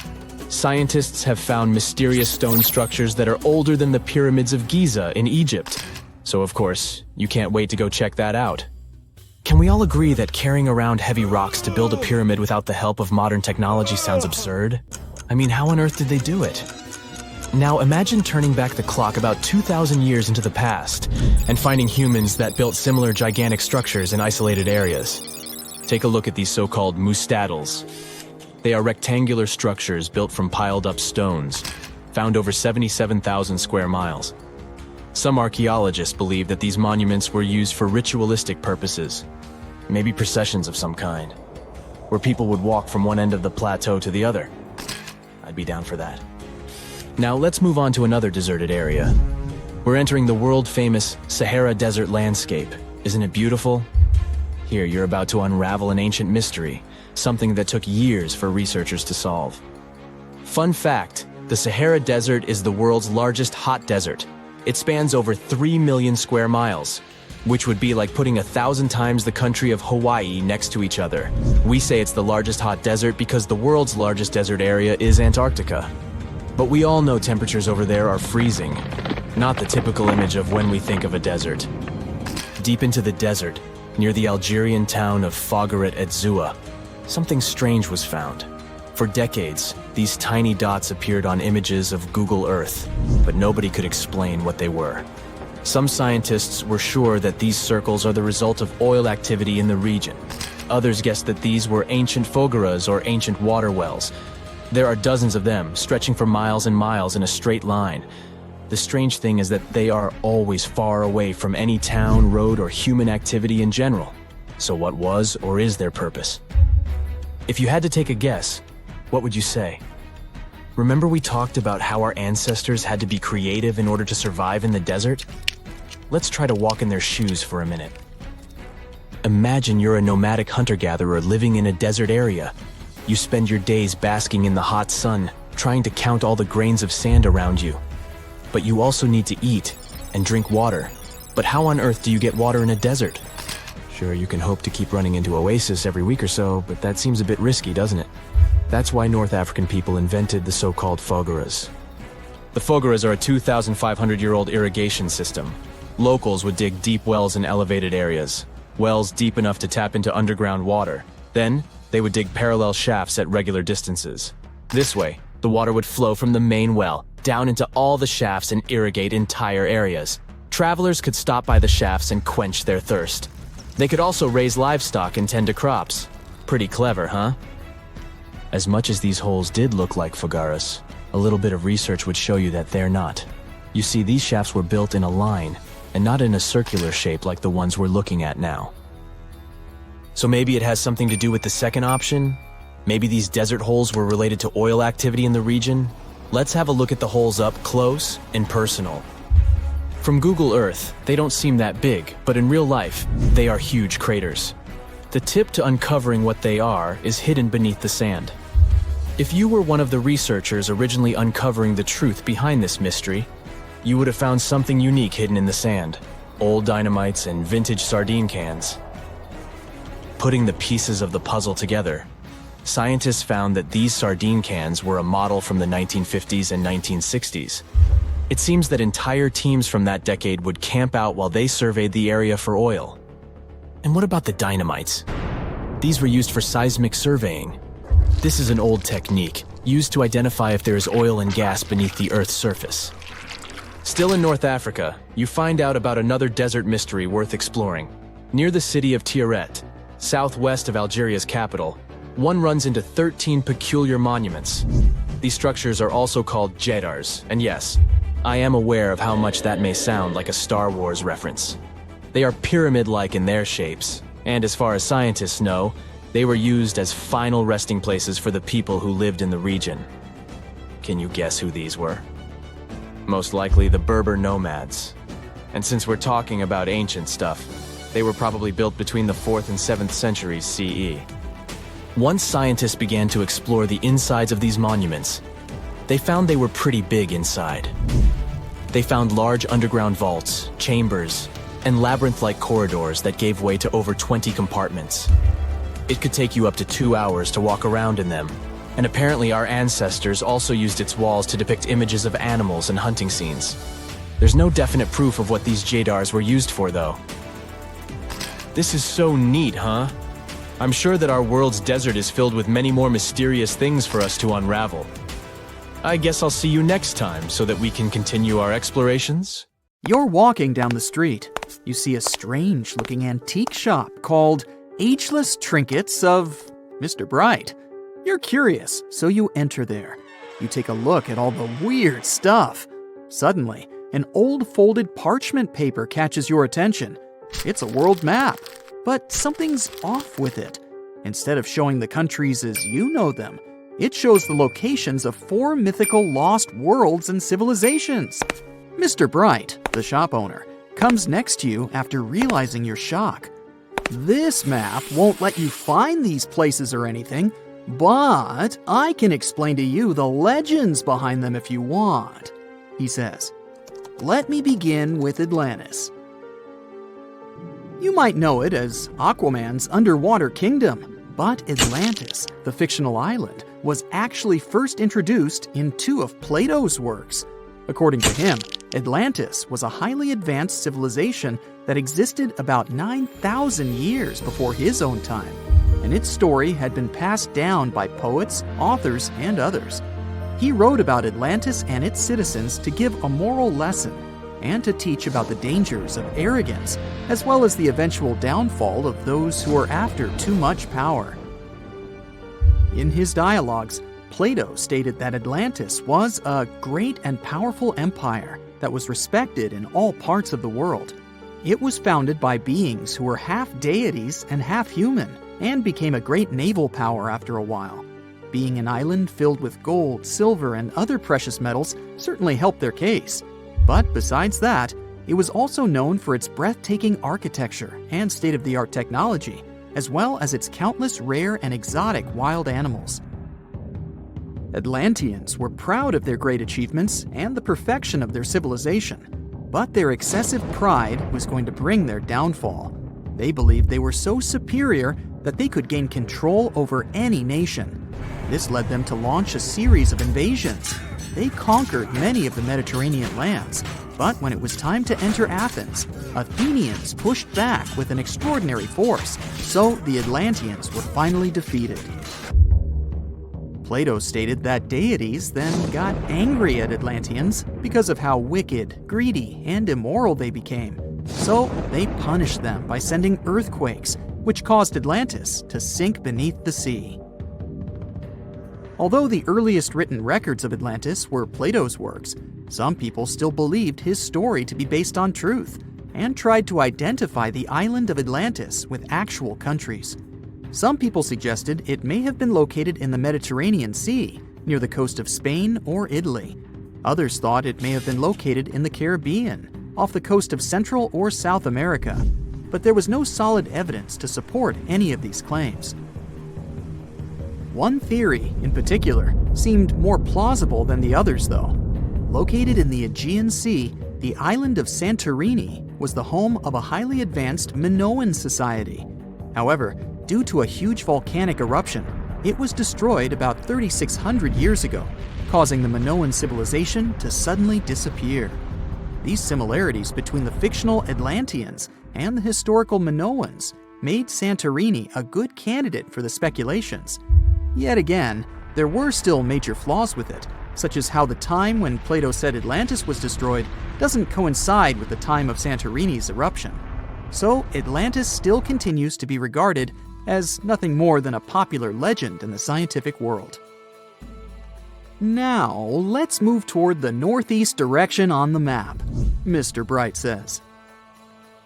According to Celtic Breton mythology, there once was a magnificent city called Ys, also known as Caris, that towered over Douarnenez Bay in France's Brittany region. It was the most wealthy city in the entire Atlantic. It was especially famous for its beautiful gardens and buildings, and its citizens were all living comfortably and happily there. Dahut, who was King Gradlon's daughter in Breton legends and literature, had a deep love for the sea. She begged her father to build a city at the edge of the sea, and that is how the city of Ys was established. Little did she know that she would be the one responsible for the destruction of her father's beloved gift. You see, since the city was surrounded by the sea, it needed to be protected by a dike equipped with floodgates, and these gates could only be opened at low tide. And the only one who had the keys to these gates was the king himself. One day, a handsome red knight arrived at the city, but couldn't pass the gates. Dahut was so taken by him that she wanted to let him in. She knew that her father was the keeper of the only key to the city, so she sneaked into his room and stole it from him. Then she gave it to the Red Knight so that he could enter the city and they could be together. However, the Red Knight turned out to be the Prince of Darkness, and he intentionally left the gate open to the raging sea. The waves soon swallowed all of Ys. King Gradlon was able to escape on his magical horse, but Dahut didn't. She turned into an evil mermaid who lured sailors into the sea. Today, if you go to Quimper, a city in Brittany, northwest France, you can find the statue of King Gradlon riding on his horse. Although the city of Ys is a legend, Brittany coast locals believe that on the days when the waters are calm, you can still hear the tolls of the city bells deep under the sea, if you listen carefully.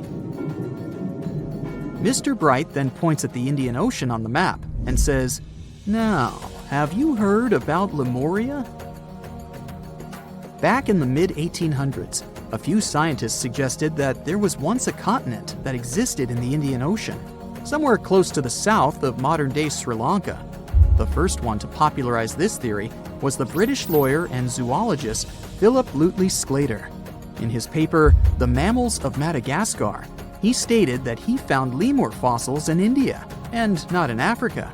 However, this discovery was extremely shocking to him because of the fact that lemurs' original homeland, Madagascar, is much closer to Africa. He proposed that this was possible only if some larger continent connected the two once. He stated that this continent must have eventually sunk to the ocean floor. He then named it Lemuria, and hence the theory was born. People who came after Sclater took his theory a step further and thought that Lemuria was also the home of an extinct race of humans called Lemurians, who had 4 arms and enormous bodies, and were also the ancestors of modern-day humans, as well as lemurs. Of course, as new scientific discoveries were made on plate tectonics, evolution, and the study of DNA, the theories regarding the fictional continent called Lemuria were debunked. The last fictional land on the map is Agartha, Mr. Bright says. Taking its roots from Eastern mysticism, one legend says there's a kingdom called Agartha that is located deep beneath the surface of the earth. It's where all 4 corners of the world are connected by paths and tunnels. It is said that there's a secret entrance into Agartha hidden in the Gobi Desert, and it's built by Agarthans themselves using advanced technology that can't be detected by us, the surface folks. According to some beliefs, Agartha exists to counterbalance the energies of those who live above the surface. While we live in a state of rush and heightened emotions, this world beneath us is the total opposite. Some even say that those who escaped Atlantis fled here to continue their lives inside the Earth's core. And yet, others think it's actually a land that's crawling with all kinds of monsters. But there's no need to be scared, since modern science proved Earth's core is not actually hollow and is a solid hot iron ball. So you can cancel your journey plans to the center of the Earth if you've made any. Thanks, Mr. Bright. When you hear the word mummy, you might get a chill down your spine. That's because most of us associate this word with those creepy characters we've seen in some scary movies. But in reality, mummies have helped us understand a lot about ancient civilizations, their rulers, and about how people used to deal with losing their loved ones. The people most famous worldwide for their mummies are the ancient Egyptians. They believed that some sort of existence after passing away was possible, if certain conditions were met. That's why they insisted on preserving the human body through the process of mummification and placing the mummy in a furnished tomb, kind of like giving it a fully functioning apartment of its own. Why did they believe in this? Well, because they were deeply connected to their natural environment for the most part. They saw the natural cycles around them, like how the sun rose every day, followed by the moon, or how new life was always sprouting from plants, even after they had wilted away. They also believed that the powerful spirit Osiris, who represented the cycle of passing away and resurrection, played a role in this process. To prepare for the afterlife, the ancient Egyptians followed certain rituals, like mummification, which involved using materials like honey, resins, and incense to preserve the body. There's no other mummy more popular than that of King Tut. He was a young pharaoh who ruled over 3,000 years ago in Egypt. The problem with discovering ancient royal tombs is that most of such burial sites were previously robbed. People knew ancient rulers had been left with many valuable belongings, so those locations became vulnerable to thieves. When King Tut's tomb was opened in 1922, people were excited because it had not been robbed, like many other previously discovered royal tombs. That's how well hidden it was. Inside, his mummy was encapsulated in a total of 3 coffins, including one made of gold. The objects found in his tomb showed us what ancient Egypt was like, and studying his mummy also helped us learn about the culture and practices popular at the time when he passed away. We also learned about his family by looking at his DNA. Scientists were able to discover that he had had a disease called malaria and a problem with his foot that might have made it hard for him to walk. Ramses II was another pharaoh in Egypt who ruled for 68 years, which was quite a lot back in the day. He was known for his expansion campaigns and building projects. Many objects from his time as a ruler still exist today, including a large statue of him. Ramses II was about 6 feet tall and lived to be about 90 years old. After looking at his mummy, scientists concluded that he may have had a medical condition that affected his spine. Now, remember those thieves I mentioned before? They are probably the reason why Ramses II ended up in a plain coffin in a secret collection of royal mummies at Deir al-Bahari, which was rediscovered in 1881. Thankfully, archaeologists were able to identify him because his journeys had been recorded on his wrappings. The process was really tedious too. In fact, in ancient Egypt, the mummification process could take a staggering 70 days to complete. A special person would say a very specific speech while delicately handling the body and drying it out using a type of salt called natron. They also used linen and resin to make the body look more lifelike and to wrap it in cloth. The tomb was equally as important for ancient Egyptians. The walls of King Tut's tomb, for example, were adorned with intricate artwork that depicted his journey to the afterlife, from his burial procession to his passage through the underworld. The ancient Egyptians believed that everyone made this journey after passing away, and they filled their tombs with items and paintings to help the person in their spiritual travels. Additionally, the walls of the tomb were decorated with spells from a special book, which contained a collection of poems that the Egyptians believed would help people reach the afterlife. And speaking of how important this journey was, people also placed food in these ancient tombs. In King Tut's tomb, archaeologists discovered 36 jars of vintage beverages and 8 baskets of fruit, which were believed to be left there to help him in his journey to the afterlife. The Egyptians believed that traveling to the afterlife took a really long time, so they left a lot of supplies, such as food and water, to sustain their loved ones. Pharaohs also generally had numerous luxurious garments and beautiful jewelry in their tombs to ensure that they would have a fashionable journey. These items included various types of linen clothing, such as tunics, scarves, gloves, and headdresses, as well as a lot of gold jewelry with precious stones, like bracelets, buckles, pendants, necklaces, rings, and even precious depictions of insects for protection. Some were also deposited with fans made from ivory and ostrich feathers to keep them cool in the afterlife. Some ancient rulers were even placed in their forever apartments along with boats. For example, Pharaoh Khufu built the Great Pyramid at Giza as his tomb, and a large ship was found inside. King Tut, however, was buried with multiple boat paddles, but no actual boat. Instead, he had 3 chariots and numerous walking sticks made of precious materials, perhaps indicating he'd rather travel to the beyond by land, not by water. Amongst the most interesting objects found near ancient mummies are bottles of oils and perfumes. If rulers were supposed to be fashionable, why not smell nice too, right? Also, some of them had some ancient kinds of board games, most of them made out of precious materials like gold or ivory. One of those games was called Senet. It was very popular amongst the ancient Egyptians and very similar to modern-day chess. The ancient Egyptians may have the most famous mummies out there, but they weren't the first to invent the procedure. In fact, it all started in South America with an ancient civilization named the Chinchorro. As far as we know today, these people were the first to mummify their loved ones that had passed away. They did it somewhere around 2,000 years before the Egyptians started their own rituals.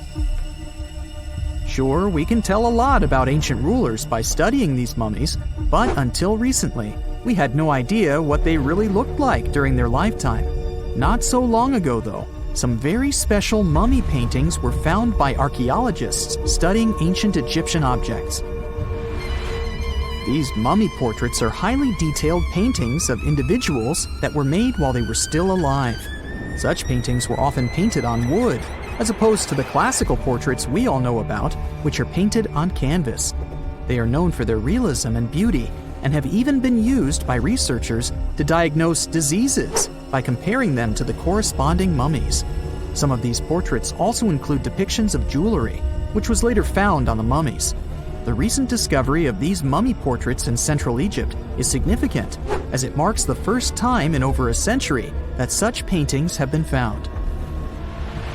Mummies appeared all around the world naturally, too. Mummification can occur without people intervening because of natural conditions, like extremely cold or hot environments, places with a lack of oxygen, or accidental exposure to chemicals that preserve the body. These conditions don't allow bacteria to grow, resulting in the body remaining more or less intact. Famous Otzi was one of these mummies. We know today he was a man who lived around 5,000 years ago in Europe. But upon his discovery in the Alps in 1991, Austrian authorities initially believed that he was a modern mountaineer because of how well preserved the body was. However, after the Iceman was removed from the glacier, it was determined that he was actually from the Copper Age. Summers in the Middle East get so hot that they change the landscape dramatically and make entire cities resurface from the past. That's what happened in 2018 when the city built by a mysterious empire on the Tigris River was finally released from its water trap. Archaeologists rushed to the location as they didn't want to miss a rare chance to excavate the site and learn more about the history of the place. They believe they've found the Bronze Age city Zakiku, founded over 3,000 years ago and fully submerged in the 1980s when a dam was built in its place. It used to be a busy hub for the Mitanni Empire for caravans on the popular trade route. It had water, which is a rarity in the area, and it was a guarantee for success. We know very little about the once powerful empire, as scientists haven't found any written chronicles in the excavated sites. That's why the archaeologists were thrilled to find an entire palace for the local ruler. Several years later, when the area became free from the water again, they found some fortifications to protect the city from foes. The highlight of their expedition was finding a huge public storehouse for trade goods and harvests, piles of wheat and barley, and imported metal and wood. Bread was the staple food for the locals, and they also loved big pots of vegetable soups and stews for lunch. Each household kept sheep, goats, cows, and pigs, so they had a steady source of milk and meat for special occasions. All the constructions found so far were built from bricks molded from mud. The walls that were underwater for over 40 years are so well preserved as if they went down yesterday. The royal palace stands out as it's larger than the other constructions, has thicker walls, and even pavements made of baked mud bricks that were sealed to be waterproof. The local king must have been in good relations with the emperor of the larger empire, of which Akiku was dependent. Traders who lived in the city collected wooden beams and took them to storehouses. The beams arrived down the Tigris River from the forests in the mountains in the north and east of Mesopotamia. Merchants came here to sell their goods and then crossed the Tigris on their way to the borderlands. Zakiku was thriving as a center of commerce for about 6 centuries until it was hit by a massive earthquake in 1350. Archaeologists found 5 ceramic vessels holding over 100 clay tablets made close after the earthquake. It's almost a miracle that small tablets of unfired clay managed to survive underwater for decades. People who created those must have carved notes on clay while it was still wet. They wrote about anything, from newly stored harvests to notes for other kingdoms. Then they would let the message dry in the sun. Scribes even had to learn a different language so that everyone outside the city could read it. Scientists believe the tablets they found used to be part of a private archive. They hope to decipher the notes to learn more about the history of Zakiku and the whole empire after the terrible earthquake. The damage to the buildings was so enormous that it was impossible to restore Zakiku to its former glory, and if there had been any survivors, they must have left the city.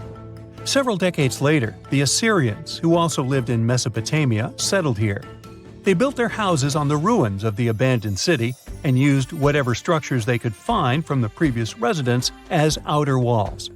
But they stayed here only for 50 years, then decided to build a new capital on more fertile soil to make some good cash from agriculture.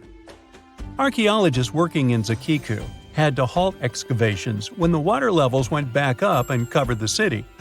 They sealed the ruins in tight-fitting plastic sheets and put stones and gravel on top. They hope it will help protect the priceless site from water erosion and prevent it from disappearing again.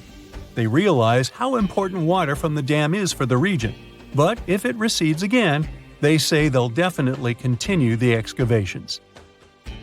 There was a bustling community in today's Taklamakan Desert in China around 1,600 years ago. It lived along the Nile River, which ran through the desert for miles and got its water from the melting snow in the mountains. After 3 years of work in the area, archaeologists and scientists managed to dig up 8 tombs in the desert. Thanks to the desert heat, the clothes and artifacts inside them were almost as good as new. The people who wore those must have lived in the ancient city of Naya. Naya used to be part of a prosperous kingdom at the heart of the Silk Road trading route and had a population of over 3,000 people. Then, desert sands went rogue and swallowed the city whole. Archaeologists only found the ruins of Nija in the early 20th century. Scientists from different countries have tried to solve its mysteries. It looks like the tombs discovered at the end of the 20th century belonged to the wealthy. There were some expensive items inside: a quiver and bow, metal arrowheads, gold earrings, and a glass bead necklace. a lacquer box with a comb, makeup, and a sewing kit in one of the tombs. There was also some silk of top quality, and even the bright colors like green and yellow haven't faded on it. The fabric also had Chinese characters with quotes from historical books, which helped scientists identify the period in which it was made. Archaeologists later found a large dwelling site and the clearing of 3 ruined buildings. It will probably take many more years to understand why the city had fallen and what happened to its people. Saudi and French archaeologists teamed up near Riyadh, the Saudi Arabian capital, and stumbled upon an ancient settlement dating back 8,000 years. The scientists used all sorts of cool tech, like laser scanning, drones, and aerial photography, to unearth this Neolithic-era gem. They found the settlement in a local archaeological hotspot. Among the treasures they uncovered were a stone temple, remnants of an altar, and over 2,000 graves. All these finds tell us about ancient practices and rituals. The team also found the foundations of 4 massive buildings, corner towers, and open-air courtyards, all with underground reservoirs to store water for agricultural use.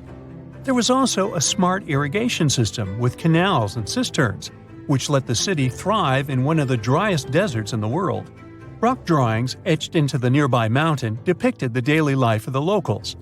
The excavations have been going on in the area for over 40 years, and scientists still keep finding new artifacts to answer more of their questions.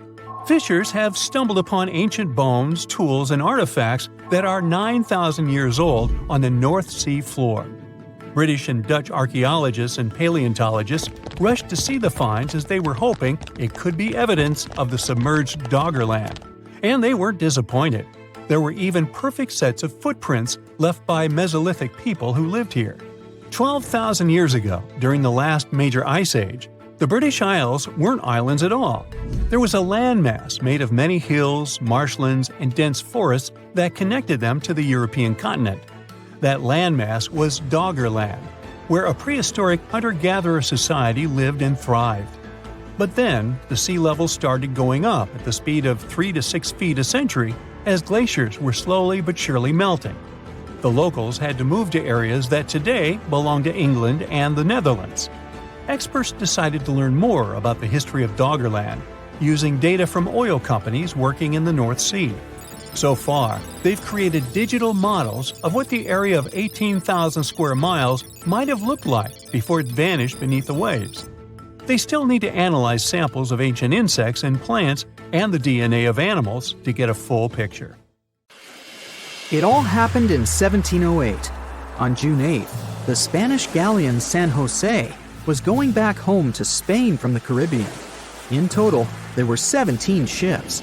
The captain of the San Jose knew they were in for some trouble, as English ships were lurking in that area. He knew they would be after the treasure loaded on the ships. The price of the treasure from the New World was so astronomical that it could turn the course of historic events in Europe upside down. In order to be safe, the Spanish galleon was to reach Cartagena de Indias. It's where we have Colombia now. But sadly, other things were predestined for the San Jose. The 4 English ships appeared. The galleon couldn't just escape them. There was no choice but to turn around and fight. Then all the chaos started. Red flags showing that the battle started. Firing cannons, the smell of gunpowder. Nobody knows exactly how it all ended. As dusk fell, it was hard to see clearly what was happening. The only thing that remained in history was the sinking flagship San Jose. Then, silence. No wonder that San Jose, being the flagship, was the most strategically important galleon. She would carry an insane amount of precious metals, such as gold and silver, pearls, and gems, such as emeralds. All of that went to stay on the bottom of the ocean for the next 3 centuries. But how come this lost treasure got so legendary? First off, the financial estimates made by scientists shocked people. The ship reportedly carried 7 million to 12 million pesos. Let's translate that to today's money. Yeah, it may not be the wealth that Elon Musk has, but it's around $10 billion. With that money, You could treat yourself to a couple of private jets, a whole car park of Lamborghinis, and a posh mansion. And you'd still have a lot of money left. You may think it all must have gotten rusty, just like the bits and pieces found in the Titanic. But when it comes to gold, things work differently. The Titanic didn't carry gold, or at least not that much of it. The jewels that were on the Titanic were personal belongings. And the cool thing about gold is that it never reacts with oxygen. It means that real gold won't rust or tarnish. So if your golden necklace got somewhat darker, it's a telltale sign it's not pure gold. It's an alloy, which is also cool, by the way, as you can easily clean it. Going back to San Jose's lost treasure, the golden coins there, even over 300 years later, were supposed to look the same way as the day they were minted. Now, going back to the place where the ship supposedly sank, remember I told you the captain wanted to go to the shore where Colombia is today? Well, on December 4th, 2015, the ship was indeed found in the waters of Colombia. As with many other important things today, the world learned about it from a tweet. It was sent by the Colombian then-president Juan Manuel Santos. People have been looking for the San Jose for decades, and once it was finally found, it only got more popular, and even more myths about it began to appear. One of the legends was told by Señor Santos himself. After the wreck had been found, there was a short radio interview. Thing is, the discovery was pretty unexpected. Many people spent a lot of time and effort looking for that wreck, and many of them even gave up hope of ever finding it. Juan Manuel Santos told a story about how the wreck had been discovered. There was an official event outside Colombia where he was accosted by a man. He looked like the famous writer Hemingway. He sported a white beard and had white hair. The only thing that Hemingway-looking man wanted was 2 minutes of Santos's time. The president conceded and listened to the man. What happened next was unbelievable. The man pulled out an antique map, more precisely, a carefully framed copy, and told the president that no one else knew about it. The man pointed to one exact spot. He said that it was the exact location of the treasure, and that that place didn't appear on any other map. He guaranteed that he knew where the treasure was. The story sounded crazy and swashbuckling. Whoever that man was, he turned out to be right. His identity remains a mystery for everyone, but somehow that man found the funding, determined the area to be inspected, and even made his way to meet the president. Right, the San Jose was stuffed with gold, and whoever found it would get filthy rich for the rest of their life. But let's face it, there's no way an ordinary person could ever discover such a treasure, as it requires too much effort and too much funding. But what if you're into treasure hunting and you want to go and find some treasure chests somewhere? Well, I guess I have a story about ordinary people looking and even eventually finding real treasure. Meet Forrest Fenn, an eccentric millionaire who hid a $1 to $5 million treasure. The exact worth was unidentified. You see, even Mr. Fenn himself said he never tried to appraise it. Inside the chest, there were 265 American gold eagles and double eagles, ancient coins, gold nuggets, you name it. Forrest stashed the chest in the Rocky Mountains and announced the treasure hunt back in 2010. Now let's focus on a map for a little bit and see how vast the Rocky Mountains are. Basically, the treasure hunters were supposed to sweep the two countries, both the USA and Canada. At first, it was a small treasure hunt with only a couple of people who knew about it. But sometime later, there was pretty much a competition, as tens of thousands of people set off to look for the treasure. There was research stating that over the decade, about 350,000 people tried their luck looking for the mystery chest. To announce the hunt, Forrest Fenn used a poem made up of 24 lines. The poem had some hints in it that most treasure hunters failed to decode. It was so well hidden that it took 10 years to finally discover it. There was also a blog called Thrill of the Chase, and on June 6, 2020, Mr. Fenn finally posted the long-awaited news. The treasure had been found. Forrest himself admitted that anyone who read the instructions from the poem carefully could find the treasure. The poem created a lot of buzz on the internet, with many users trying to decode the 9 hints the poem had. Some of them even suggested the possible keys to decode the puzzle. Those speculations might have helped the person who eventually found the treasure. At first, even Forrest Fenn himself didn't know who cracked all the codes in the poem, made it through the dense forest, and retrieved the chest. The lucky finder preferred to stay anonymous, and all we initially knew was that it was a man from the eastern United States. The winner sent a photograph to Forrest Fenn, and thus the treasure hunt was officially over. Sometime later, though, he revealed himself. It was Jack Stewart, a former journalist and medical student. The treasure was hidden under a canopy of stars in a forest in the Rocky Mountains. The vegetation there is lush, so the chest was hidden deep within. The chest had never been moved from the place where it was originally hidden. The exact location is still unknown, but we know that the treasure was hidden in Wyoming. Jack admitted that not all the advertised treasures were found in the chest. A small gold frog on a necklace and a Spanish emerald ring were missing. Forrest indeed found the frog in his collection and gave it to Stewart, but he failed to find the ring. The treasure hunt created by Forrest Fenn may seem extravagant, but he explained why he decided to start it. The only thing he claimed to have in mind was to give people some hope.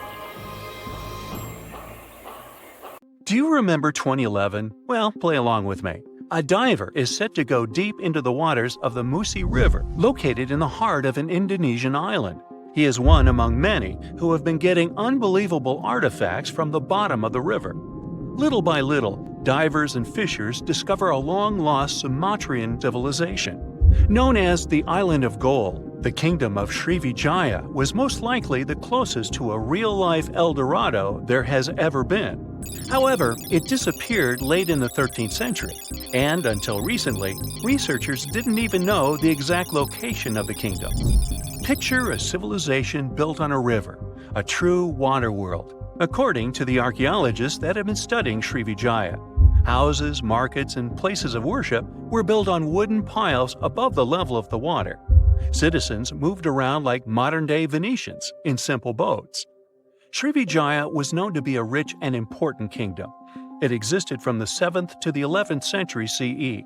It was part of the Silk Road, and anyone traveling from east to west had to pass through the city. Their kings were smart and gained control of the Malacca Strait, which allowed the town to have total control over trading routes in the region. If anything, they sure were honoring the town's name. Srivijaya translates from Sanskrit into prosperous victor, or simply glorious. The kingdom was an important commercial outpost of ancient times. It was strategically located among the most influential commercial routes of the ancient world, which means its citizens became extremely rich. Ancient wealthy societies used to overly display their gold and precious metals. They would often use these metals as offerings to their deities, or they would use them to forge large statues and to make jewelry for kings and queens and decorations for their palaces. Srivijaya wasn't different.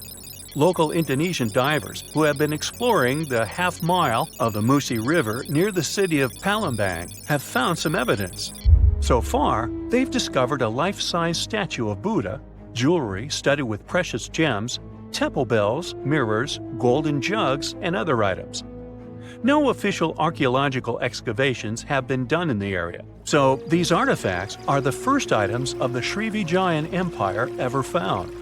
Sean Kinslett, a British maritime archaeologist who has reported on these discoveries, says he is truly surprised. For long, people have been speculating about the true wealth of Srivijaya, and it seems that the rumors have been confirmed. We're starting from ground zero, he says. We don't know what clothes the people of Srivijaya wore, what their tastes were, what kinds of ceramics they like to eat off. Even though this discovery has brought excitement to the scientific community, there is a downside. Divers and fishers sell the retrieved artifacts at the International Antiquities Market before archaeologists can take a look at them. Researchers could try to buy some items, but they're sold for millions of dollars worldwide. Most of the information we know about this El Dorado of the East was learned from merchant accounts of the city. These descriptions say Srivijaya was a kingdom of human-eating snakes and multilingual parrots. That's weird. Some say its active volcanoes gave the town an eerie and enigmatic sight, and all stories emphasize the amount of gold available there. Travel reports were a common way to describe cities in ancient times. In case you didn't know, this is how the legend of El Dorado originally began. As European explorers began their excavations in South American lands back in the 1500s, the word got out that an Amazonian civilization used to paint their leader in gold as an offering to higher powers. The legend of El Hombre Dorado, also known as the Golden Man, began to quickly spread around Europe. It turned out that it was only a ceremonial piece of pre-Columbian civilization. It had nothing to do with the land of infinite gold. Now, no one knows what brought about the decline of the Srivijaya Empire. Some speculate that its active volcanoes could have swallowed it, or maybe wooden houses built above the river eventually sank. Maybe if divers keep retrieving lost items from the bottom of the river, archaeologists will be able to figure out what happened to the city. It seems to be quite common in the history of the world. Some ancient civilizations disappeared without a trace, as happened with the Mayan civilization, for example. The Mayans managed to build one of the biggest empires in pre-Columbian America. It was believed to be home to over 2 million people, and it thrived for over 6 centuries. Its sudden demise is something that bothers archaeologists and scientists alike. The Mayans began to settle in South America as early as 1500 BCE. Their civilization spanned Mexico's Yucatan Peninsula, Guatemala, and Belize. They are believed to have built around 40 cities at the height of their empire. They also developed a complex hieroglyph system that has been studied since it was discovered by modern scientists. The Mayans were keen engineers, astronomers, and farmers. They were post-nomadic people that settled in vast areas of farmland where they could grow corn and other types of vegetables. Archaeologists are still learning a lot about the Mayan civilization by examining their ruins. The city of Chichen Itza, located in the Yucatan Peninsula, is one of the most important Mayan sites unearthed today. The site is made up of a total of 26 ruins, and it is home to a world-famous pyramid known as El Castillo. It consists of a series of square terraces with stairways on each of the 4 sides of the temple. It was built as an homage to a feathered serpent deity. The Mayans were such architectural geniuses that they managed to build a pyramid that cast a particular shadow. More specifically, in the late afternoon during the spring and fall equinoxes, the pyramid casts several triangular shadows that create the illusion of a feathered serpent crawling down the pyramid. And they created this with none of the tech we have today. The city is so amazing that since 2007, it has been considered one of the 7 wonders of the New World. The Mayan Empire thrived for over 6 centuries due to their wise resource management system and astronomical knowledge. They were able to accurately predict eclipses, and using their rudimentary technology, could even locate Venus and Mars. They had everything to thrive for much longer than they actually did. This is why the Mayans' fall intrigues modern scientists so much. No one has been able to understand completely what led to their demise. That is, until a recent discovery. A study done by NASA claims it can explain what might have happened. Scientists have uncovered a sample of pollen trapped for over 1,200 years in ancient layers of lake sediment, which dates back to the time just before the collapse of the civilization. The analysis has revealed something completely new about the Mayans. Instead of the suspected claims that the Mayans disappeared due to terrible disease or some extended conflict in the region, it could have happened due to deforestation. Perhaps to build their entire empire, they had to cut a lot of trees. Without trees, their soil could have eroded, and all their fertile lands could have slowly and gradually become barren. According to NASA scientists, the temperatures in the region could have risen by about 6 degrees, and from that point on, the land would have become even drier and crops more difficult to grow. Basically, NASA says that the Mayans couldn't do the sole thing that made them thrive, which was agriculture, and their kingdom began to decline. Oh yeah, and this theory was supported by yet another find. Archaeologists found skeletons from the time of the empire. Those had prominent signs of malnutrition. This theory might really shed new light on Mayan history. It could explain what brought down such a powerful civilization. So, what do you say? Which theory is true?